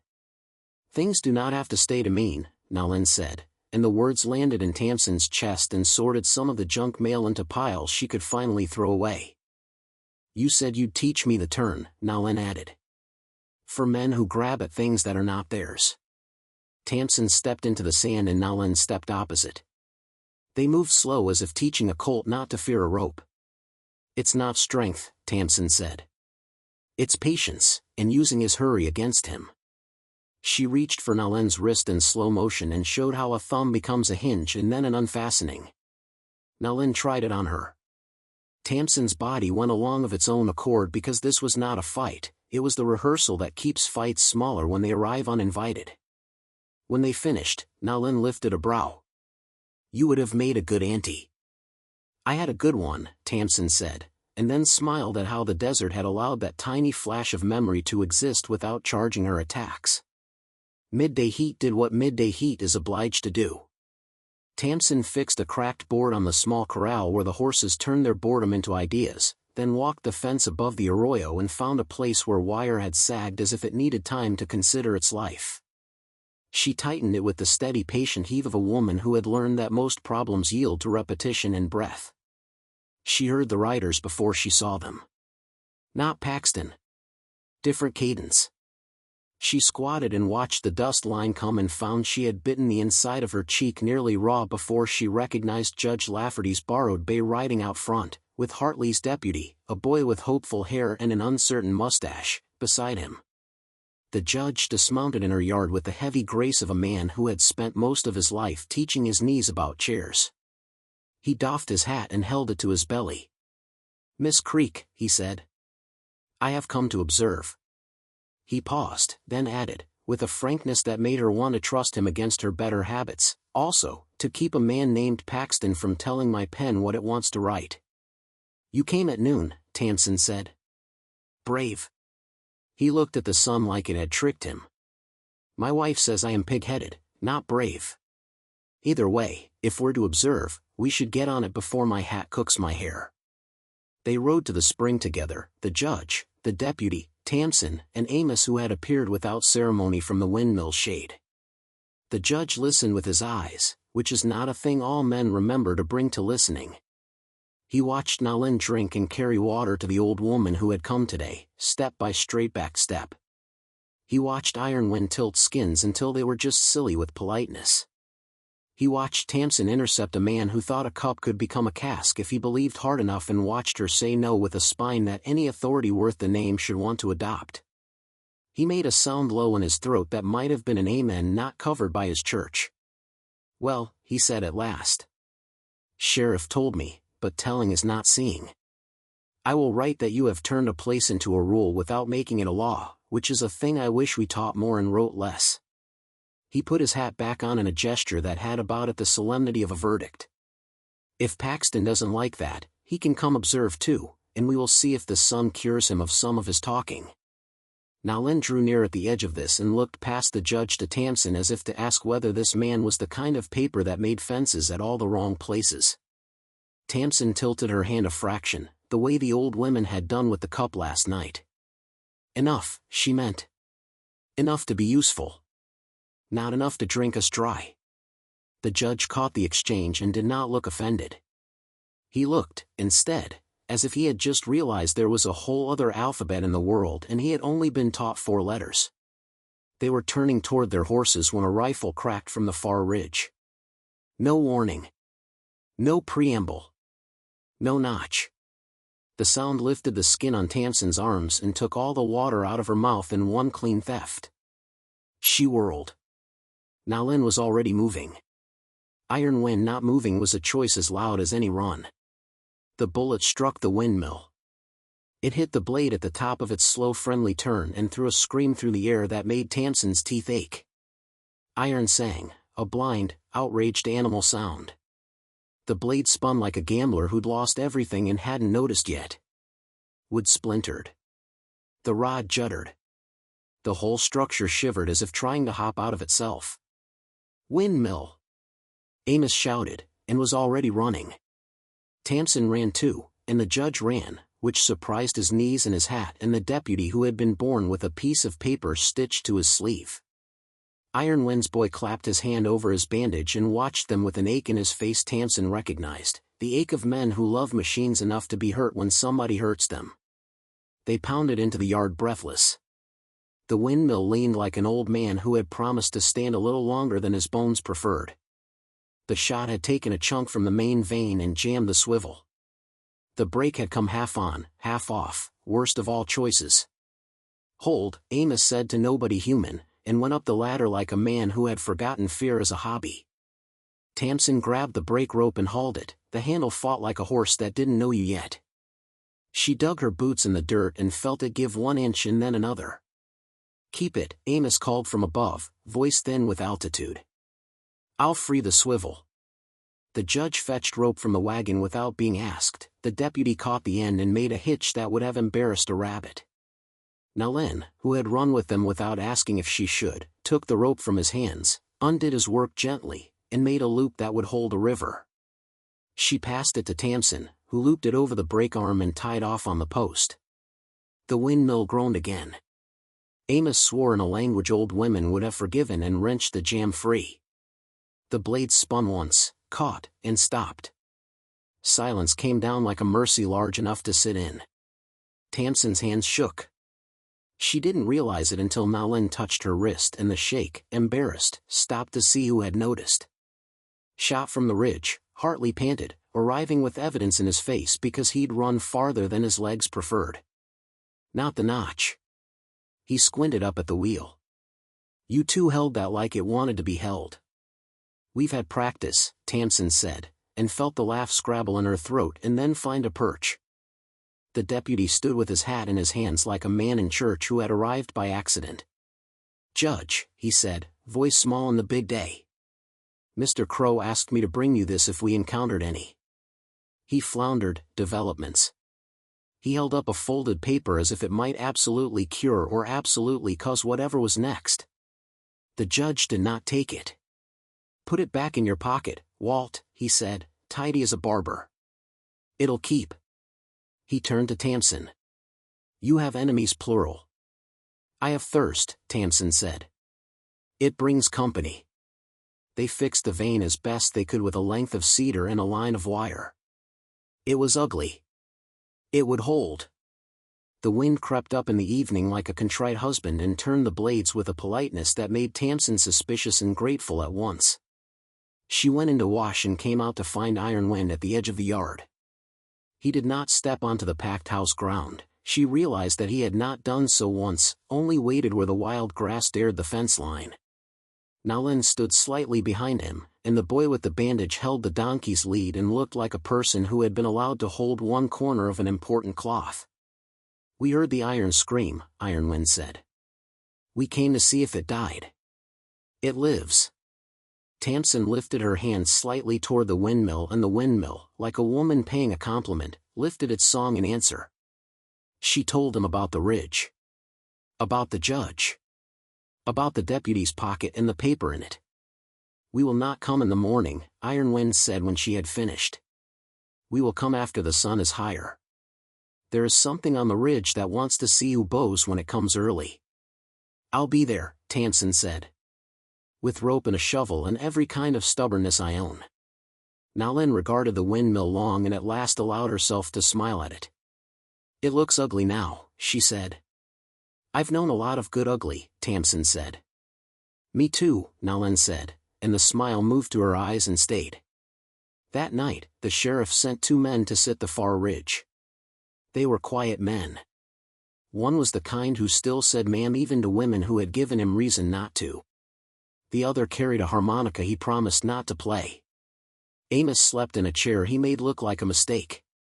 Tamsin tried to dream something that wasn't a pool breaking apart into silver knives, and almost managed it. Dawn broke anxious. The breeze came early, a thin, eager thing that made the windmill clear its throat.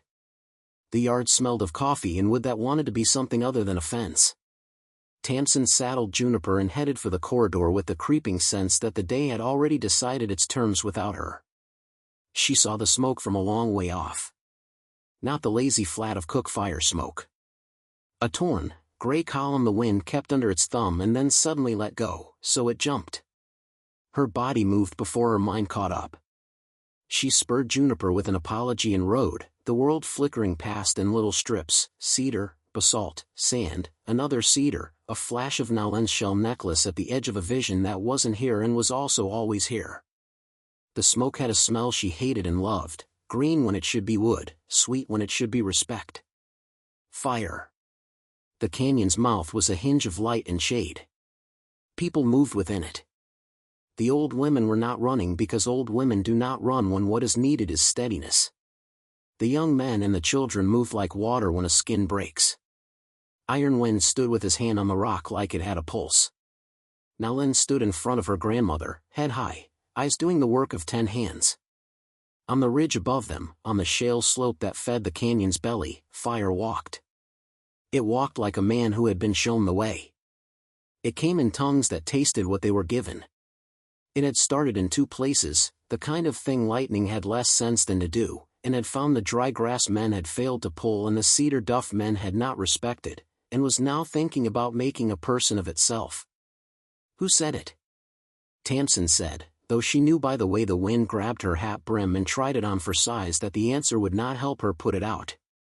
Now Lynn didn't look at the ridge when she answered, because why would she? People who want story to be theirs when the smoke clears. Hartley arrived, breathing hard and swearing under his breath like a man whose prayers had last been answered years ago and only out of pity. Amos came with him, dragging a length of tarp and 3 shovels and a look on his face that said every fence he had ever kept was nothing compared to this line he intended to draw. "We make a break," Tamsin said. "There, where the shale runs clean and the grass gives us a chance. We drag the cedar duff away. We make friends with rock." Iron Wind nodded. "Women and elders to the pool," he said. "Children with them. Young men with shovels. We fight low. We don't feed it air." The canyon shifted into order. The judge, astonishingly, appeared at the rim like a man who had argued with his knees and won. He started down with his deputy and fell once and swore and kept going. The deputy carried a bucket that would hold 3 useful things and a 4th thing if a person wanted to make fun of him. Tamsin pointed at a line on the shale and then at his bucket and then at the line again. He understood without needing to have it spelled. That, more than any oath of office, put a thumb on her scale in his favor. The fire came down the ridge like a decision. It wasn't big, not like the stories men gathered about later, just the size of a mistake, which is always enormous when it is wind. They dug. They scraped. They beat small flames with wet sacking and questions about whether this was yet the worst of it. They pulled cedar duff out of the lines like cradles emptied in a hurry. The heat reached out and wrote its name on their eyebrows. Smoke made Hartley's eyes look like he was about to cry for a story he had not owned for years. At one point, the flames lit through ash and reached for the old woman where she stood guarding 3 children with nothing but her spine. Now Lynn stepped between them and the heat and threw her blanket over the lick and held it with her breath. Tamsin grabbed the edge of the blanket and together they made of their smallness a thing with edges. The fire tried again. They answered again. Fire is patient. So were they. Something like an hour, something like a century, and the head burned itself out against the break. It hit the shale and the shale shrugged like a rope shrugging off a horse that had learned to drag. Smoke still rose in sullen little thumbs. A cottonwood at the bend smoldered like a bad idea. But the canyon still held people and some of them smiled with the edges of their mouths and most of them did that thing where you laugh with your whole body just by letting your knees stop being stupid. Hartley leaned against a rock and put his hat on the ground and breathed like a man talking to God about who owed who. The judge looked around him and took off his spectacles to polish them, then remembered he did not have them. He put his hand down and met Tamsin's eyes and nodded once in a way that would probably never make it into the minutes of anything and which mattered more than all the minutes of everything. Amos spat black and said, "I'm too old for this."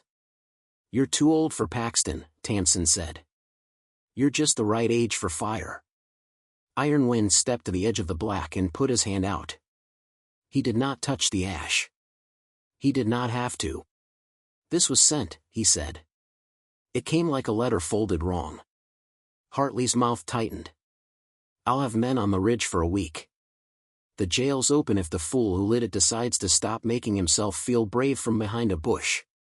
"You won't catch him if you only look for a man," Tamsin said, surprising herself.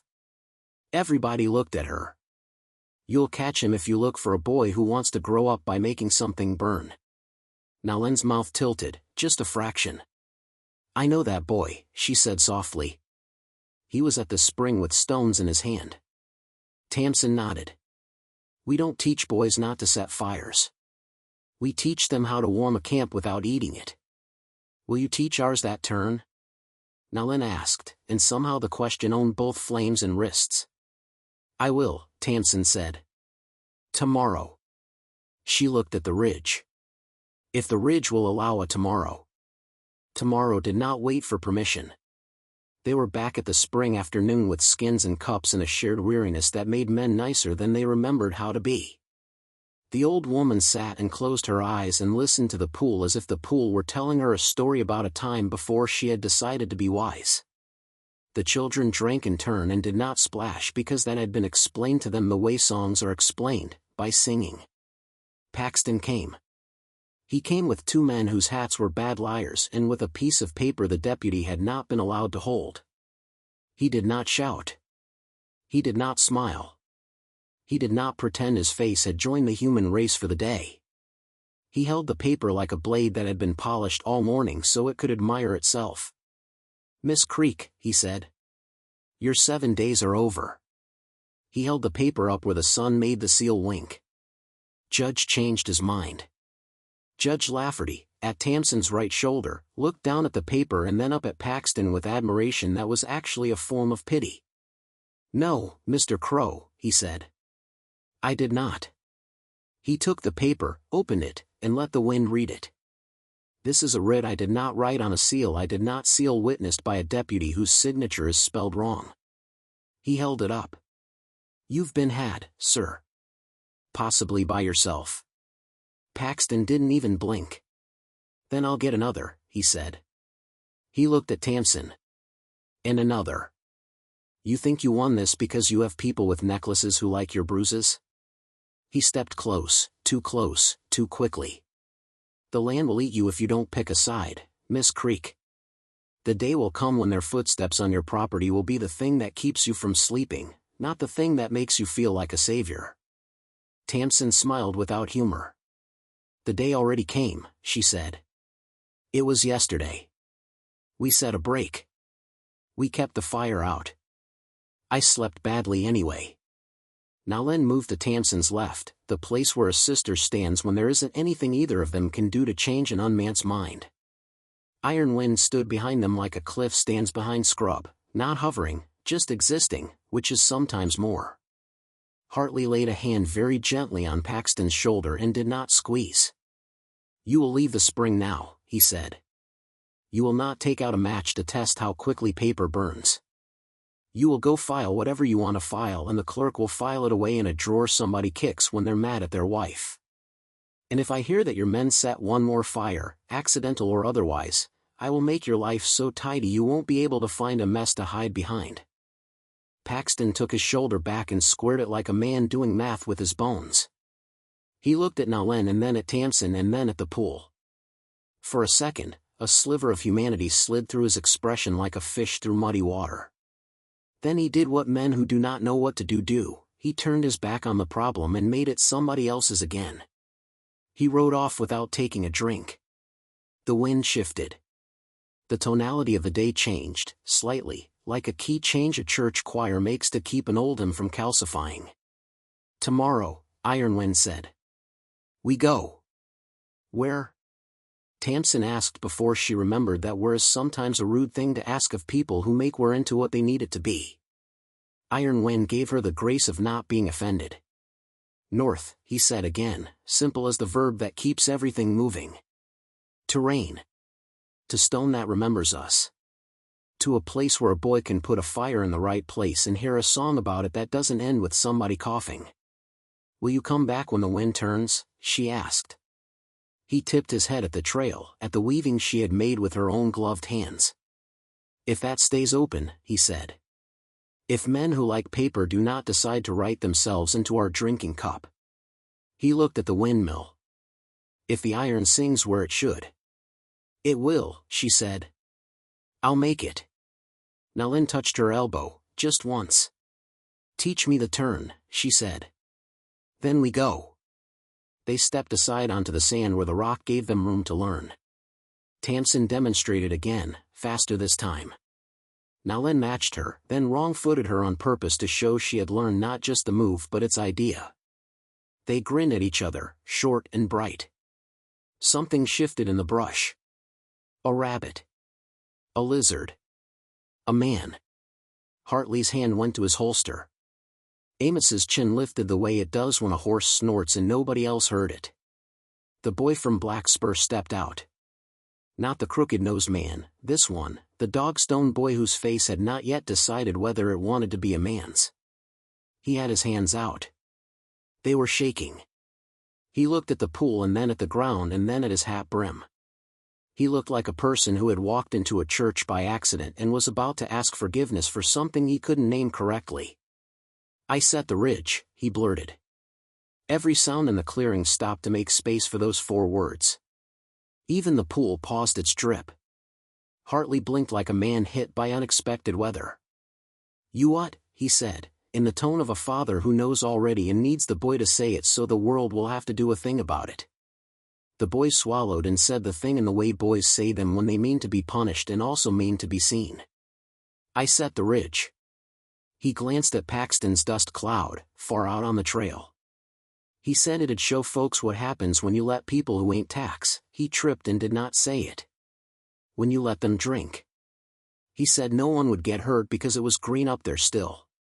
He looked at Iron Wind and then at Nalen and then at Tamsin's bruise. "I thought I'd be big if I did it." Tamsin felt her throat wobble in a way it had not even when the rifle had licked her ear. This is what she had meant when she told Hartley to look for boys. This exact mouth. Hartley stepped forward slow.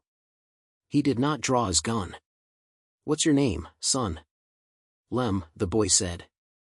He seemed both relieved and sick to have provided the information. "Lem Yarrow." "All right, Lem Yarrow," Hartley said. "You're under arrest." He held up his hand before Lem could mistake the shape of that. "For arson, for endangering lives, and for being poorly taught. If you cooperate, and by that I mean you show me where you said it, with which match, and you tell me who held the matchbook, we're going to try to teach you better."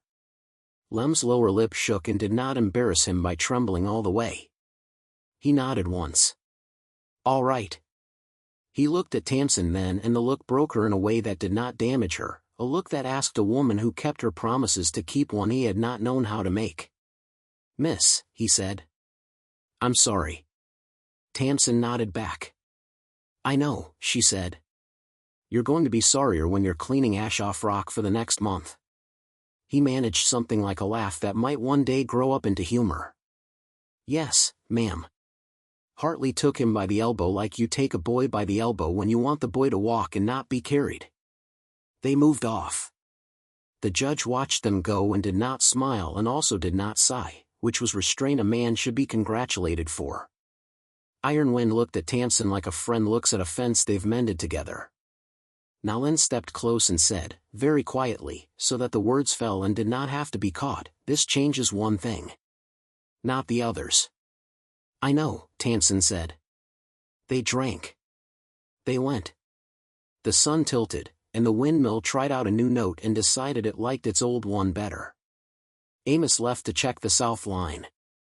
Tamsin stood a long time in the clearing after everyone had gone and felt the grand complication of being alive while other people were also trying it.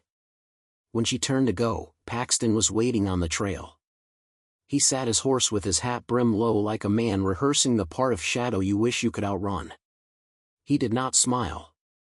He did not hold a paper. He held something the breeze made a whisper out of, and it took her a second to understand it was a fuse cord coiled like a dead snake. "You think a boy confessing wins a war?" he asked conversationally. "You think a judge with a soft belly and a hankering to be remembered for mercy changes what this land pays attention to?" He leaned forward, and his cravat looked like a bruise ready to choose its next face. "You're on the wrong side, Miss Creek. They will go north and you'll be left here with people who will come to drink and stay to camp and then stay to plant and then stay to tell you where your fence can and can't be. And when you get good and tired of your own best intentions, I'll be there to sell you back your sleep." Tamsin did not reach for the rifle slung along Juniper's saddle. She reached for her hat brim and pushed it back and regarded him the way she regarded a calf that hadn't yet decided whether it wanted to be mean. "You keep thinking this is sides," she said. "I keep thinking it's a table. On mine, there's water in a cup. On yours, there's a matchbook. I'll still be pouring when your fingers are too burned to strike." The smile he made was a small, mean garden. "We'll see."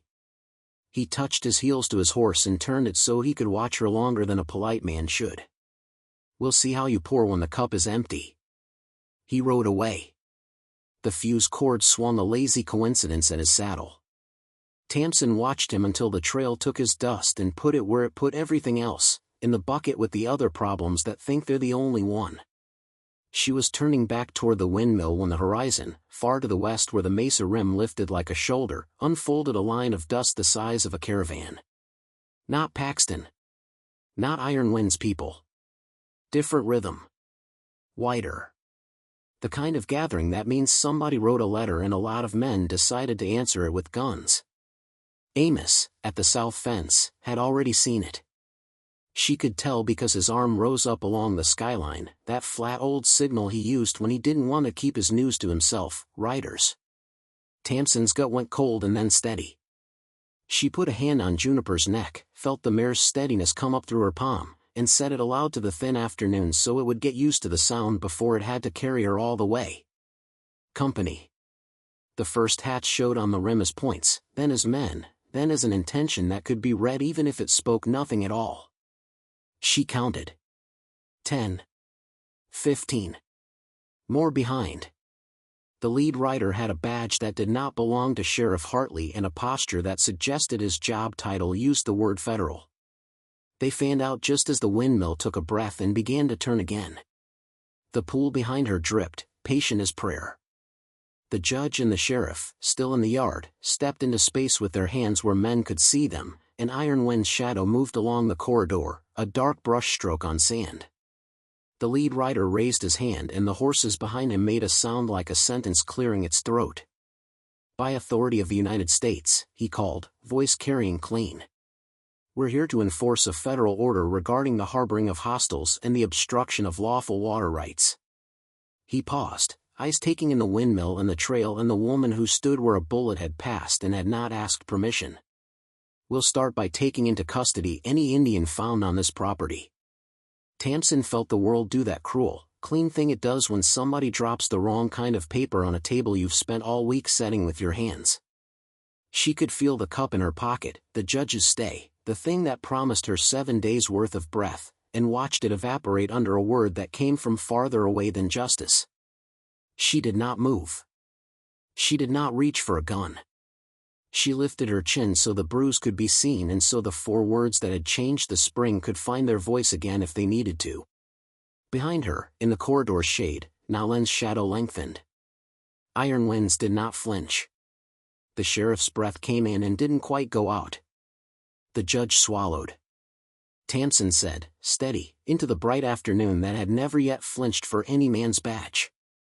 "No." The federal man's hand drifted toward his holster like a fact misremembered. Juniper's ears went back. Amos's arm lifted again. The windmill found a rhythm and decided to keep it. And then, before any badge could finish its sentence, before any gun could try to finish the day, Tamsin heard the sound that would either save them or scrape her name into stone with a knife, the drum of many hoofbeats approaching from the north, fast, deliberate, and unafraid, and a woman's voice riding it like a crest. She kept her promise. The federal man's head snapped to the sound. Iron Wind's eyes closed once as if to let something old pass through them. Tamsin's breath came back into her chest like a gift that had remembered her name. The riders crested the swell, sun burning on hair and beads and metal that was not for war but looked very much like it if a man hadn't learned the difference. They poured onto the flat, and in the electric pause before anyone decided what their guns were for, Tamsin understood that the day had called every word it had taught them into the room at once, and that what any of them said next would be the kind of sentence the land doesn't forget. She did not look away when the federal man's hand found the leather of his gun and the judge's hand found the paper in his pocket, and Iron Wind's daughter, from her saddle, drew in breath to say the thing that would make or unmake mercy. The drumbeat thudded once more, a heart the size of a canyon. And as the wind leaned in to hear, Tamsin Creek realized with a clarity she would never get to mistake for any other feeling, the next word spoken would change everything. Everything. The word hung where breath had been, a bead of water about to fall. Tamsin felt it touch the back of her teeth before it entered the air, felt the way a syllable can tilt a day. The federal rider's hand hovered above his holster like a hawk testing wind. The judge's hand went to his pocket and stopped, as if he knew paper was tinder today.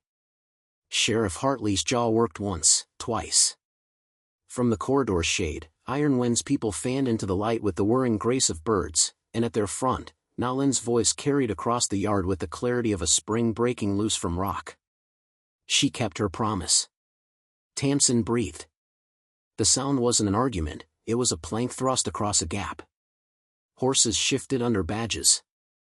The federal man, tall, narrow through the shoulders, with a sunburned line where a hat had once been more faithful, watched the riders array in a crescent that did not encircle so much as hold. His gaze slid to Tamsin and stayed, as if he meant to pin the center of the thing before he tackled the edges. "You the owner here?" he asked, voice unhurried, at odds with the set of his jaw. "Yes," Tamsin said. Tamsin Creek. She didn't add anything about deeds or taxes or fences. The windmill clacked a soft reminder behind her shoulder, as if to say you don't own me either, but we've made a decent peace. "I'm Deputy United States Marshal Sutter," he said, touching 2 fingers to the brim of his hat without the flourish men of Paxton's type like to practice in windows. "By authority of the territory and an order issued out of Fort Sweetwater, I'm here to collect any Indians found off reservation and to prevent obstruction of water access guaranteed to citizens." He glanced at the judge, saw the man's look, changed tack, to ensure peace where scarcity tends to make men forget their manners. "Then don't start by taking people," Tamsin said. Her mouth surprised her with how tame the words sounded considering what they felt like in her chest. "Start by not making the scarcity worse." Sutter studied her. He hadn't drawn his gun. He hadn't called his men forward. He stood with his weight a little back on his heels, as if the day might shove or it might not, and either way he had learned not to be the first push. Nalin eased her mare a step, not forward but sideways, setting herself where her father's shadow touched her knee. She pointed at the pool with her chin. "We drink and go," she said, simple enough to be insult if someone wanted it to be. She kept the trail open. She set rules. We follow them. Your paper doesn't have rules. It has words. You speak English clean, Sutter said, and the sentence might have been condescension from a meaner man but came from him like observation. I speak what I must to stop men from making a mistake, Nowlin answered. Today, that is English. The judge stepped forward with the care of a man testing ice. Marshal Sutter, he said, the honorific fitted to him like a coat, formal but not stiff. I'm Joseph Lafferty. County Bench. I've stayed an injunction issued in haste, pending 7 days observation. Sheriff Hartley and I have been observing. The arrangement Miss Creek has fashioned has been astonishingly lawful. It's also kept this yard from becoming a body yard. He nodded toward the pool. Mouths. Not barrels. Skins. Not casks. No camping. No trash. The spring still breathes. Sutter's gaze cut to the pool. The wind moved a small ripple across its lip and laid it down again like fabric. He looked at Iron Wind. He your chief? He is my father, Nolan said. He is a man, Iron Wind added, neither grateful nor offended by titles. We judge together. Same as your court when it remembers its work. Sutter's eyes narrowed, not with anger but with calculation. The badge on his vest wasn't new. The dust in the seams of his boots was caked in layers. Tamsin saw him weighing what was in front of him against orders issued in rooms that smelled like ink. You're here with a federal paper, Tamsin said. And the judge is here with a county one. But this is a spring. It doesn't answer to paper. It answers to mouths. Are you thirsty, Marshal? His Adam's apple went. Not much. Enough. He hesitated, which is where most important decisions live. He took 3 measured steps forward, unbuckled his canteen, and then, instead of filling it, he knelt and dipped his cupped hand into the pool and drank like a man who remembered his mother's kitchen. When he stood, something small and hard had rolled out of his posture and into the dust. All right, he said to his men without turning around. Holsters. Hands off. He lifted his voice a fraction to carry toward the corridor. No one's leaving with me in irons today unless he makes that need his own idea. He looked back at Tamsin. I'm still going to need to see the paper you're sitting under. Lafferty obliged with the folded stay, the ink already heat-warped at the creases. Sutter read, lips moving, either from habit or respect. He grunted once at the line about observation, again at the line about the sheriff's discretion. Judge, he said when he finished. You always write this plainly? Only when I want it read, Lafferty said. Sutter looked at Hartley. You signed off on this with your presence? Hartley hooked his thumbs in his belt and met the man's eyes without the benefit of a steps tool. I signed off with my body, he said. He jerked his chin toward the ridge. We put out a fire yesterday. Not the sky kind. The matchbook kind. Boy confessed. Says he had coaching. He let that sit where it would be found. You want peace, Marshal? This is the only kind I've seen hold this week. Sutter's jaw eased half a finger. He was thinking about slamming a door and found that the hinges needed oil. I'll hear the boy, he said. I'll hear you. I'll send a writer to Sweetwater with a report that reads like a man who drank from the spring he is writing about. He looked at Nalen and then at Iron Wind. I'm not going to haul your people north in a wagon like cattle today. You would not have succeeded, Iron Wind said, not boast, just weather. A chuckle ran through the Federal line, uncomfortable, admiring, both. Sutter flicked 2 fingers and the men edged their mounts back a paced half, which is how you can tell the man at their front had been obeyed before without making a speech about it. We're going to keep the 7 days, Sutter said. I'll send my own man to watch, quietly. Not to trip or testify. To see. If it looks like this looks, I will do what the paper lets me do, and a little of what it doesn't. His eyes moved to Tamsin. I am still charged to keep citizens from being deprived of water by fear. So am I, Tamsin said. That's what this is. She gestured at the pool with her chin. We wrote a rule here with our bodies. It doesn't need a seal. But if you want to sign it to make your pen feel useful, you can. Sutter's mouth twitched, lost, found a smile too small to be a surrender and too large to be an accident. You're a handful, Miss Creek. I am the size the day needs, she said, and the corner of his mouth twitched again for free. Marshal, came a voice like a splinter from behind the Federal line. Paxton Crow. Because of course he had been lurking somewhere in the wind to blow this way. He rode forward with a chin that looked freshly buffed. You can't let some county arrangement. Mr. Crow, Sutter said without waiting for the rest of the foolish to finish falling out. You say one more thing that sounds like a man who likes fire more than water, and I'll find a way to make obstruction your word. You understand me? Paxton's mouth made the shape of a man who'd tasted something bitter behind a smile. Marshal, he said. Of course. He tipped his hat to Tamsin, which looked like a threat trying on politeness and finding it tight. Then he eased his horse back, already calculating angles he hadn't worn out yet. Sutter breathed out in the yard, like a tired congregation, breathed with him. He looked once more at the pool, at the silent ring of faces that were arranging themselves around a compact none of them had written but all had begun to speak. He nodded, sharp and once. We'll be nearby, he said to Hartley. But not on top of you. Good, Hartley said. Men do better when they don't forget the shape of their own shadow. The Federals wheeled and were gone down the track, dust making a braid behind them. Tamsin's legs went soft to the knees and then remembered their job. She let her hand find Juniper's neck, like signing her name on something that had to hold weight. In the quiet that followed, Nalen let out a breath that might have been stored from the night before. She glanced at Tamsin's hand. It shakes less when the trouble leaves, she observed. It was shaking before you arrived, Tamsin said. It might be shaking after you go. What's in between is my favorite part. Iron Wind stepped forward to the edge of the packed ground, stopped where he always stopped, and lifted 2 fingers in a small blessing Tamsin had no business understanding and did anyway. Tonight we hold a council, he said.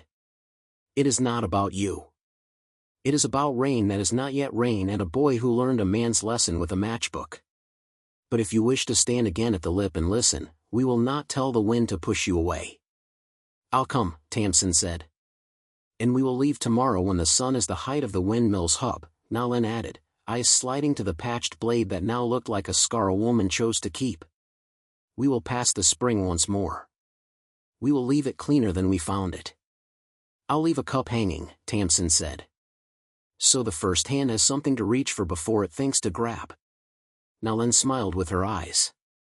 Teach me another turn before we go, she said. I will, Tamsin said. One that works on men with papers.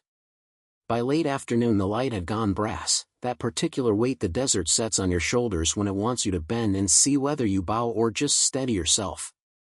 Tamsin and Amos checked the south fence, then the far tanks, then the pump shed.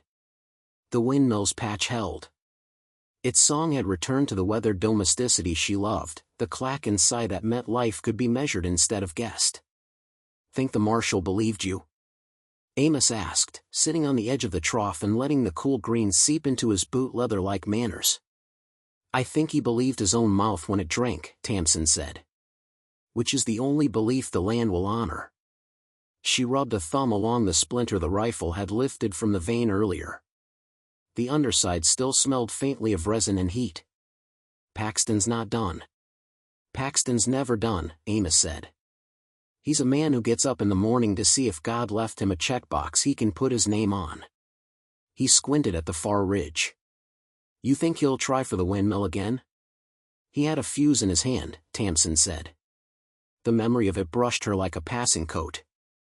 Men who carry fuses carry ideas that don't stop at no. Then tonight we sit the windmill with our eyes open and our backs up, Amos said. I'll boil coffee until its smell makes bad men rethink being awake. Do it, Tamsin said. I'm going to the canyon first. I want to hear how judgment sounds the night before goodbye. Take your rifle, Amos said. And take your good sense. I'm better with one than the other, she said. Which? You know, she said, and left him to his laugh. The canyon's throat wore torchlight again. Not many, just enough to make the stone remember faces. The air still carried a thin taste of yesterday's fire, a ghost edging the clean. Nalin sat beside her grandmother. Iron Wind stood with two elders whose hair had been white so long it had become a color unto itself. Tamsin held her hat and her silence and watched. They spoke long. She let the cadence do the lifting. She caught words at the edges: boy, ash, spring, north, wind. At one point Iron Wind gestured toward the lip as if drawing the shape of a line in the air. A younger man spoke with heat and a spear of his hand. An older woman answered with a word that fell like a bowl being set down and echoed more kindly than the spear had. Nalin leaned in to say a thing into her grandmother's shoulder and the old woman laughed high and short and patted Nalin's wrist without looking at her. When the circle had finished, Iron Wind turned to Tamsin. We go at midday, he said. We will not come back until the wind remembers to bring green. He tilted his head toward the spring. We leave a song hung there. You can't hear it. You won't need to. It is for men who forget their manners and then remember them when their children look at their faces. Tamsin nodded. If Paxton brings more men with paper? Iron Wind's smile was small and unsentimental. You will stand in their way, he said.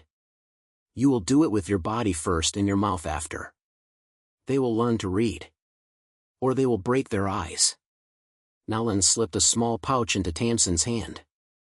It was soft deer hide, worn shiny where fingers had loved it. For when your hand needs to remember the shape of our hand, she said. Don't open it now. I won't, Tamsin said, and knowing that she could made it feel like a promise she wasn't capable of breaking. They danced. Not the long dance of last night, something shorter, quicker, the way a person might dance at a wake where the dead are being rebuked for being late to supper. Tamsin left at the first unspoken courtesy, before she became a wait instead of a witness. The yard was a hush when she returned, the kind that isn't empty but listening. Amos had hung a blanket over the windmill's base to block lampglow, and he sat with his back against the timbers, coffee at his boot, rifle across his knees, eyes the same color as guardrails. Heard anything? Tamsin asked, lowering herself to the churned dirt beside him. Two coyotes arguing the philosophy of chicken holding, he said. A night hawk who thinks my hat is asking for a fight. No men. He offered her the cup. She wrapped her hands around it and let the heat go up her wrists. They waited. The wind made a round in the cottonwoods and came back to check if they needed company. The house breathed. The stars took their work seriously. Somewhere out in the dark, a horse stamped, the sound of a hoof small and enormous at once. Juniper? Tamsin asked. Too light, Amos said. Stranger's animal, not ours. She set the cup down in the dirt where her father had set cups and then taken them back up when someone knocked. She stood, not tall, she hadn't been tall a day in her life, but present, which was the taller thing. Amos's head tilted toward the dark. The windmill creaked the way a bed does when you roll over and remember you share it. A figure detached from the distance at the fence line, a man leading a long-eared mule with its head low like it didn't approve of the errand. For one bright, foolish moment Tamsin hoped it was Lem Yarrow brought to apologize again and be sent home with chores. Then the man stepped into the eroded scoop of lamplight and hope flinched. Paxton Crow. Alone. But men like him always carried other men in their pockets.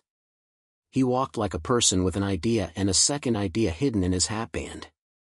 Miss Creek, he said, his voice almost gentle, which is the register men choose when they mean to pull the chair from beneath you without spilling the water. I came to talk sense where crowds couldn't hear it. She did not lower her rifle. She did not lift it. She let it rest the way you rest a hand on a table to show the table you know you are a guest. You came to do whatever you came to do, she said. Say it and be gone. Paxton looked up at the windmill with a fondness that made her arms tighten. It's a fine piece of iron, he said.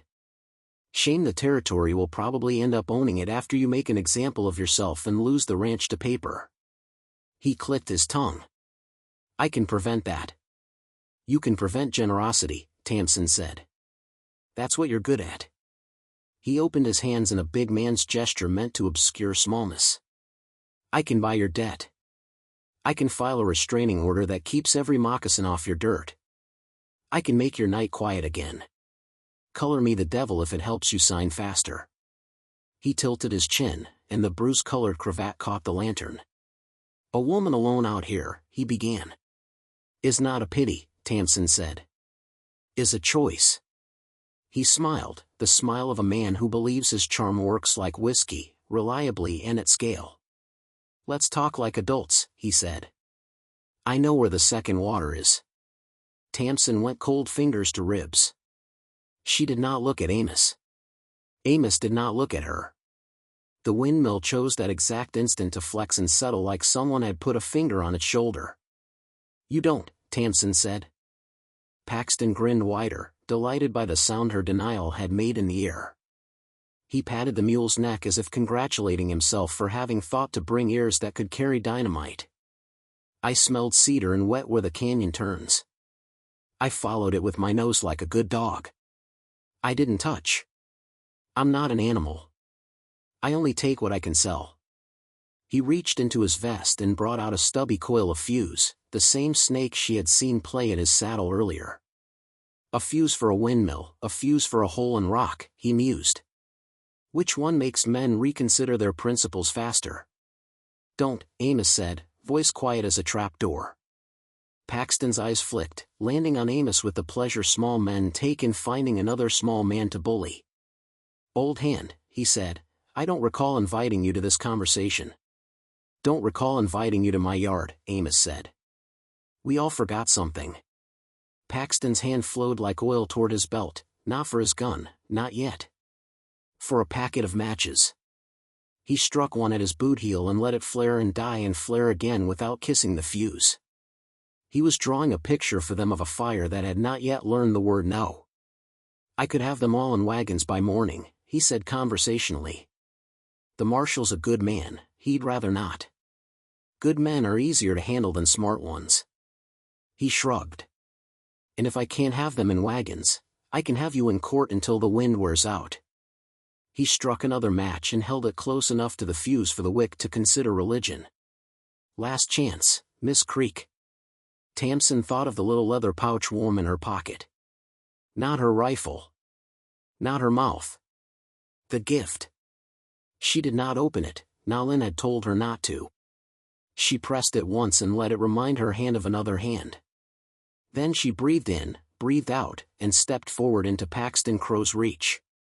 You know what the old women told me? She asked, tone as conversational as his.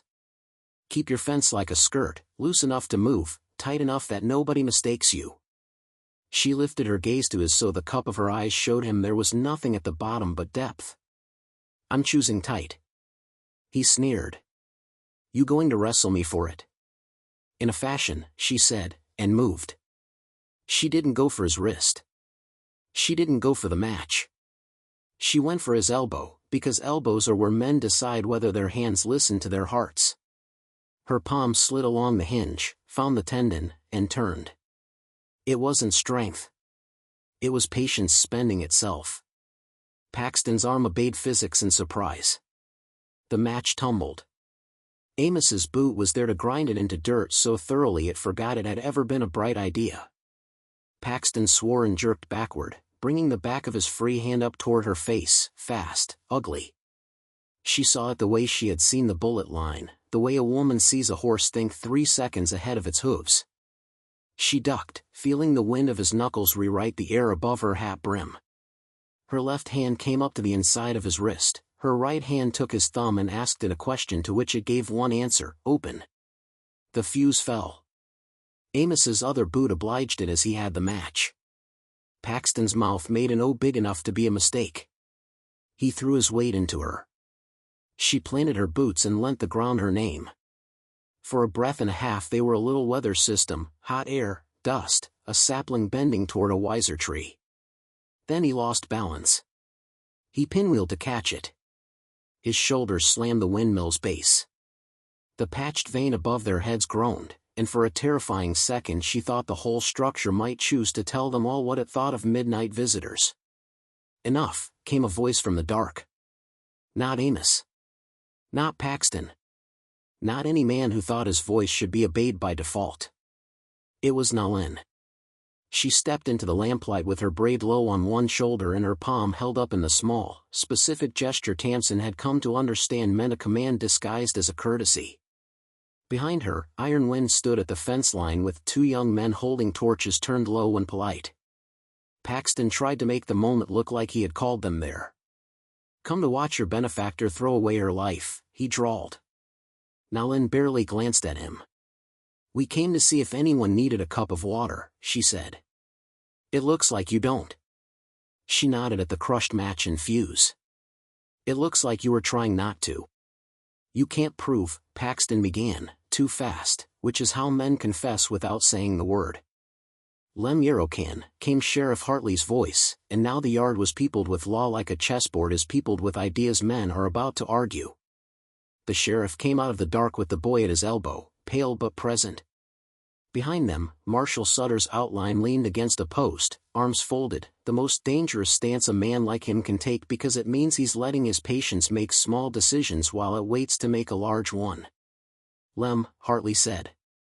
Tell Mr. Crow what you told me. Lem's eyes fluttered once. Then he locked them on the spot where the lamplight made a square on the dirt and found his voice there, where it could be kept if it tried to run. You gave me the matches, he said, each word an awkward miracle. Said it'd be green enough to make a show and not a killing. Said I'd be a man if I made the ridge look like a judgment sending itself. He swiped a sleeve across his nose. I said it. I'm sorry. But you, he swallowed like a snake around a rock, you showed me the matches. Paxton laughed. He shouldn't have. It came out high and hopping, which made it worse. Boys making stories to suit his punishment, he said. Sheriff, you going to take the word of a... He stopped himself at the last gate. He wasn't that stupid. He changed the ending. Of a fool over a man with a ledger at the bank? The bank ain't the statute book, Hartley said. Judge? Lafferty had arrived somewhere between the match dying and Lem speaking, walking quietly the way good men do, law when it remembers it was invented to prevent trouble, not to use it. He peered over his spectacles at Paxton, though in the yard light he might as well have been peering through a cracked lamp. "Mr. Crow," he said, voice almost fond, which should have frightened Paxton more than a shout, "you've enjoyed an unusual run of the county's patience. I'm about to call an end to that enjoyment." He looked at Sutter. "Marshal, your order gave you room to act where hostiles were being harbored to the detriment of citizens. It did not give you room to deputize local businessmen to light fires under the skirts of that definition." Sutter pushed off the post. "My order gave me discretion," he said. "Right now my discretion tells me arson looks worse on a ledger than mercy does." He stepped forward until he was close enough to Paxton to smell the whiskey he thought he'd disguised with peppermints. "You're under federal hold for questioning in connection with interference in a territorial peacekeeping operation. If my superiors don't like my language, they can write better." He looked at Hartley. "You want to put your cuffs on him, Sheriff, or do I borrow yours?" Hartley smiled without showing teeth. "I'll do it," he said. "I've been waiting to show Mr. Crow that steel can be helpful without being a trap." He stepped in and turned Paxton with a hand on the shoulder that was almost gentle and twice as inevitable as roughness. The cuffs clicked. Paxton's breath hitched on the wrong side of swagger. "You'll be sorry," he hissed at Tamsin as Hartley eased him toward the road. "When they've all gone north and you're left with your empty cup and your good name." "I've been left with those two things before," Tamsin said. "They've never failed to introduce me to a better neighbor." Sutter swung into his saddle and touched the brim of his hat to Nalin and then to Tamsin, with the same degree of respect, which is the only degree that counts. "We'll take this one into town," he said. "Keep an eye out for the boy's friends." "We will," Tamsin said. Lem hovered, eyes on Paxton and then on the ground. He risked a look at Tamsin and flinched when he found her looking back. "Ma'am," he said. "I'm sorry."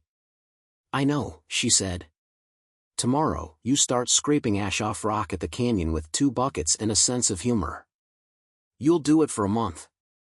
You'll learn a sanctuary from a brush pile by the sweat on your back."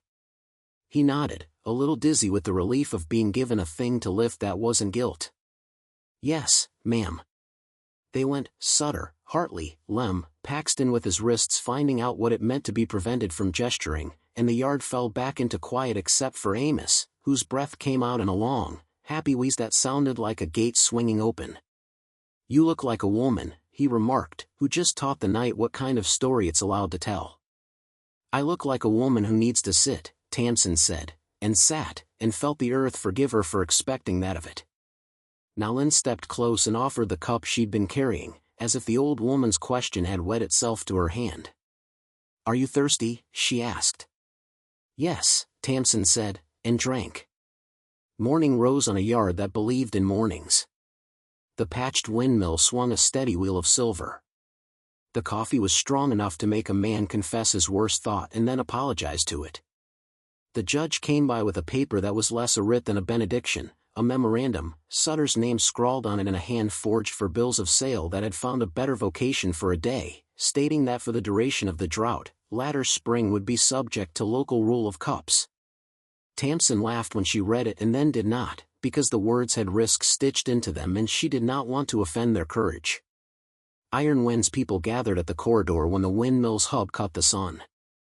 They came with skins light and faces light, some from relief, some from the weight-changing shoulders and therefore feeling lighter though nothing had actually been put down. The old woman wore her shell necklace again and a blanket patterned with stars and rain. The boy with the bandage was scowling on purpose to hide how proud he was of a scar behaving. "Before you go," Tamsin said, and turned to the small board she had scrubbed last night with sand and patience. She had painted the words with charcoal mixed into fat and spit, "Cups, not barrels. Hands clean.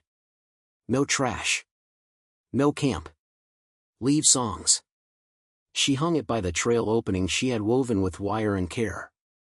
It looked both foolish and exactly right. Nalin read it and touched the O of not with her fingertip. "Good," she said. "You could add, if you are a man who thinks about matches, go think over there." "I'll put that on the back," Tamsin said. They walked together to the pool. Men knelt. Women knelt. Children watched as if watching were participation and not a substitution. Tamsin waited, then knelt last. The water looked back at her without malice. She drank and let the cold write its small, temporary script against the bruise beneath her eye, which had gone through all the colors of trouble and arrived at a shade almost comic. The old woman laughed at it and patted Tamsin's cheek with a hand that felt like cedar bark. They turned their horses toward the north. The donkey shook its ears as if making editorial remarks about everyone's timing. Iron Wind lifted his palm. "You kept your promise when it cost," he said to Tamsin. "That is all judgment asks." Nalin sat her mare and regarded Tamsin in that way she had, as if Tamsin were a horizon she didn't want to leave unwatched. "Open the pouch now," she said. Tamsin reached into her pocket and drew out the deer hide. She opened it with her thumb and forefinger, the way you open a letter you know isn't going to scold you. Inside lay 4 small shells, a thin copper ring hammered flat and etched with a pattern of rain, and a coil of hair tied with blue thread. "Our spring," Nalin said, chin flicking toward the canyon. "The shells. The ring is for your windmill, it will like the look of it." A small sneer crept into her smile for Paxton's sake and then left. "The hair is for my grandmother. It is for luck. She says men who most need luck think they have it. You will have it because you do not assume." Tamsin's throat made a warm, embarrassing sound. She began, and then, because words are better given than hoarded, she reached into her vest and came up with the only thing she had that mattered without money, her father's bandana, washed so often it had decided to be something between red and dirt. She held it out, both hands, a small altar. "For when your mare needs the smell of a friend," she said, because anything else would have been untrue. Nalin took it with a gravity that fit better than any finery. She pressed it to her face once and then braided it into the knot of her saddle. "I'll bring it back when the wind turns green," she said. "Or I'll leave it tied to a cedar if I don't make it." "You'll make it," Tamsin said, and this time she did assume. The line moved. The old women did not look back, which is how they teach the young to look forward. Nalin did, of course, twice, then not at all. Iron Wind's hand lifted once more. Then the corridor's light swallowed them, and their laughter and their hoofbeats and the soft clothy sound of blankets all became the kind of quiet a yard can put in its pocket and take out on bad days to check whether the world still has a shape. Tamsin stood a long time after they'd gone. The wind shifted and brought her a faint smell of cedar and wet rock and a brightness that meant maybe, somewhere, the North had remembered its job. Amos came to stand beside her with 2 tin cups and handed her one. "Feels like the end of something," he said. "Feels like the start," she said. He nodded. "That too." He lifted his cup in the direction of the corridor. "To songs left where they belong. To cups that get there first," she said. They were 2 days into the new silence when the cloud bank built itself an argument over the western shoulder. It climbed slow at first, like a cautious animal. Then it gathered its skirts and made a decision. People in Black Spur who had been generous with their opinions found themselves generous with their glances at the sky. The judge stood in his yard and thought about whether men sometimes deserved mercy before they deserved law. Hartley set a pot by his window to catch drips that weren't yet drips. Sutter sent a writer with a letter that said nothing like what the order he had been given had said. Lem Euro, under Amos's supervision, scraped ash off shale, shirt stuck to his back, humming the way boys do when they are deciding to be different. Tamsin walked the fence and listened to the wind change vowels. Juniper's ears flicked north, then west, as if to say she could hear someone new joining the conversation. At the windmill, the patched blade held. The copper ring Nalin had given her hung from a nail in the pump shed and caught light like a small, stubborn planet. When the rain came, it did not arrive like a hymn. It arrived like a child sent out of the house and now allowed back in, loud, unapologetic, getting everywhere it shouldn't because it could. The first drops were fat enough to make small dust craters and loud enough to turn Amos into a man who whooped with his hat in his hand.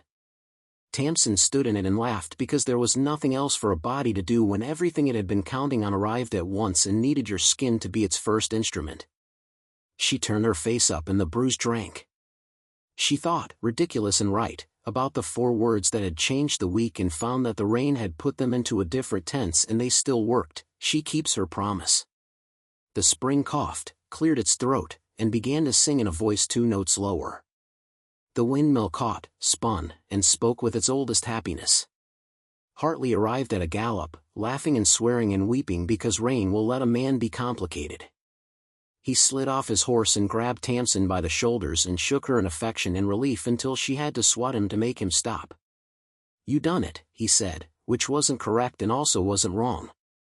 "Your law did it," she said. "Your cups did it," he answered. Sutter rode up, rain running off his hat brim like trews off a politician, and raised a hand in a salute that looked nothing like a military thing and everything like a neighbor thing. "Sweetwater can write me up," he said over the drum. "I'll bring them a drink out of this yard and they can try their mouths at refusing." "Bring them a bucket," Tamsin said. "Then take it away when they try to pour it into a cask." He laughed, a real laugh, the kind a man uses when he doesn't need to keep anyone else from hearing it. Amos pointed. "Look," he said. Down the trail from the north, in the breathing place between juniper and basalt, a sliver of color moved and then stayed. A strip of red that had been washed so often it had become an argument with itself, tied to a cedar limb to flick in the rain. "My father's bandana," Tamsin said, and the sentence put its own hands on her shoulders to hold her steady. She went to it in the first blessed lull and pressed it to her face and smelled cedar and smoke in a woman's hair. She tied it tighter and left it where it was. When the story settled, as much as stories ever settle, the board at the trail gathered other hands. The words stayed. Men added their nervous humor in smaller letters below. "Don't spit, bring your own cup." PA says NO barrels, MA says NO men who think they're barrels. Children added their handprints in mud, which was a nice thought until the rain returned and made a fresco of their mischief on the basalt. The judge wrote a second paper, not a writ, not an injunction, a thing with no word on it big enough to inspire a fight. He called it a covenant and said the county would recognize it until the river remembered to breach its banks again. Sutter co-signed with language that would probably get him scolded. Hartley posted it in the courthouse on a crooked nail and the nail hanged onto it like a man who had made a good decision and didn't want anyone to correct him. Paxton Crow stood trial for interference with law enforcement, fraud upon the court, and endangerment. The words looked so good together on the paper that men made excuses to come by the courthouse and read them aloud. The jury didn't need a day. They didn't even need a pie. He went to a cell with a roomer for a pillow. Lem Yarrow came by to look at that cell once and then returned to the canyon to scrape more ash. When he had scraped enough, he got a job with Amos and stopped trying to light things and started learning how to keep water in pipes. The old woman sent a bundle south when the wind had been serious for a week, a length of woven belt, red and blue, with a pattern that looked like steps if steps had feelings. Nolan's hand had written the only English line, "Keep your fence like a skirt." Tamsin tacked it above her kitchen door where both men and ideas had to pass under it. She tacked the covenant beside it and did not worry that the 2 papers disagreed, they were talking about different versions of the same thing. She wore the copper ring through a loop of the windmill's brace and it brightened under rain the way some truths brighten when you say them even after you've said them too many times. Sometimes, in the evening, when the light turned the yard into a long-held breath, Tamsin would walk out to the corridor and stand with her hand on the woven wire and think of Nalin. Of the shells, still in the pouch, cool against her palm when she needed the feel of a shore that wasn't this one. Of the bandana, lifting and laying itself down in the cedar's wet patience. Of the words that had built a bridge in a place men were about to decide was a chasm. She wondered if the North had been generous. She hoped the boy with the bandage had learned to stand blazingly still at the edge of a spring. She hoped the old woman laughed high and short at things that deserved it. She hoped Nalin had pressed the bandana to a mare's neck on a night when all the words were tired but the next morning still wanted a chance. On some evenings the sky answered with a flash on the far ridge and a conversational rumble that rolled toward her like a wagon any house would be proud to receive. On others, the answer was a coyote who had decided to make an essay of his loneliness. On one, the breeze carried a word so thin she might have made it up.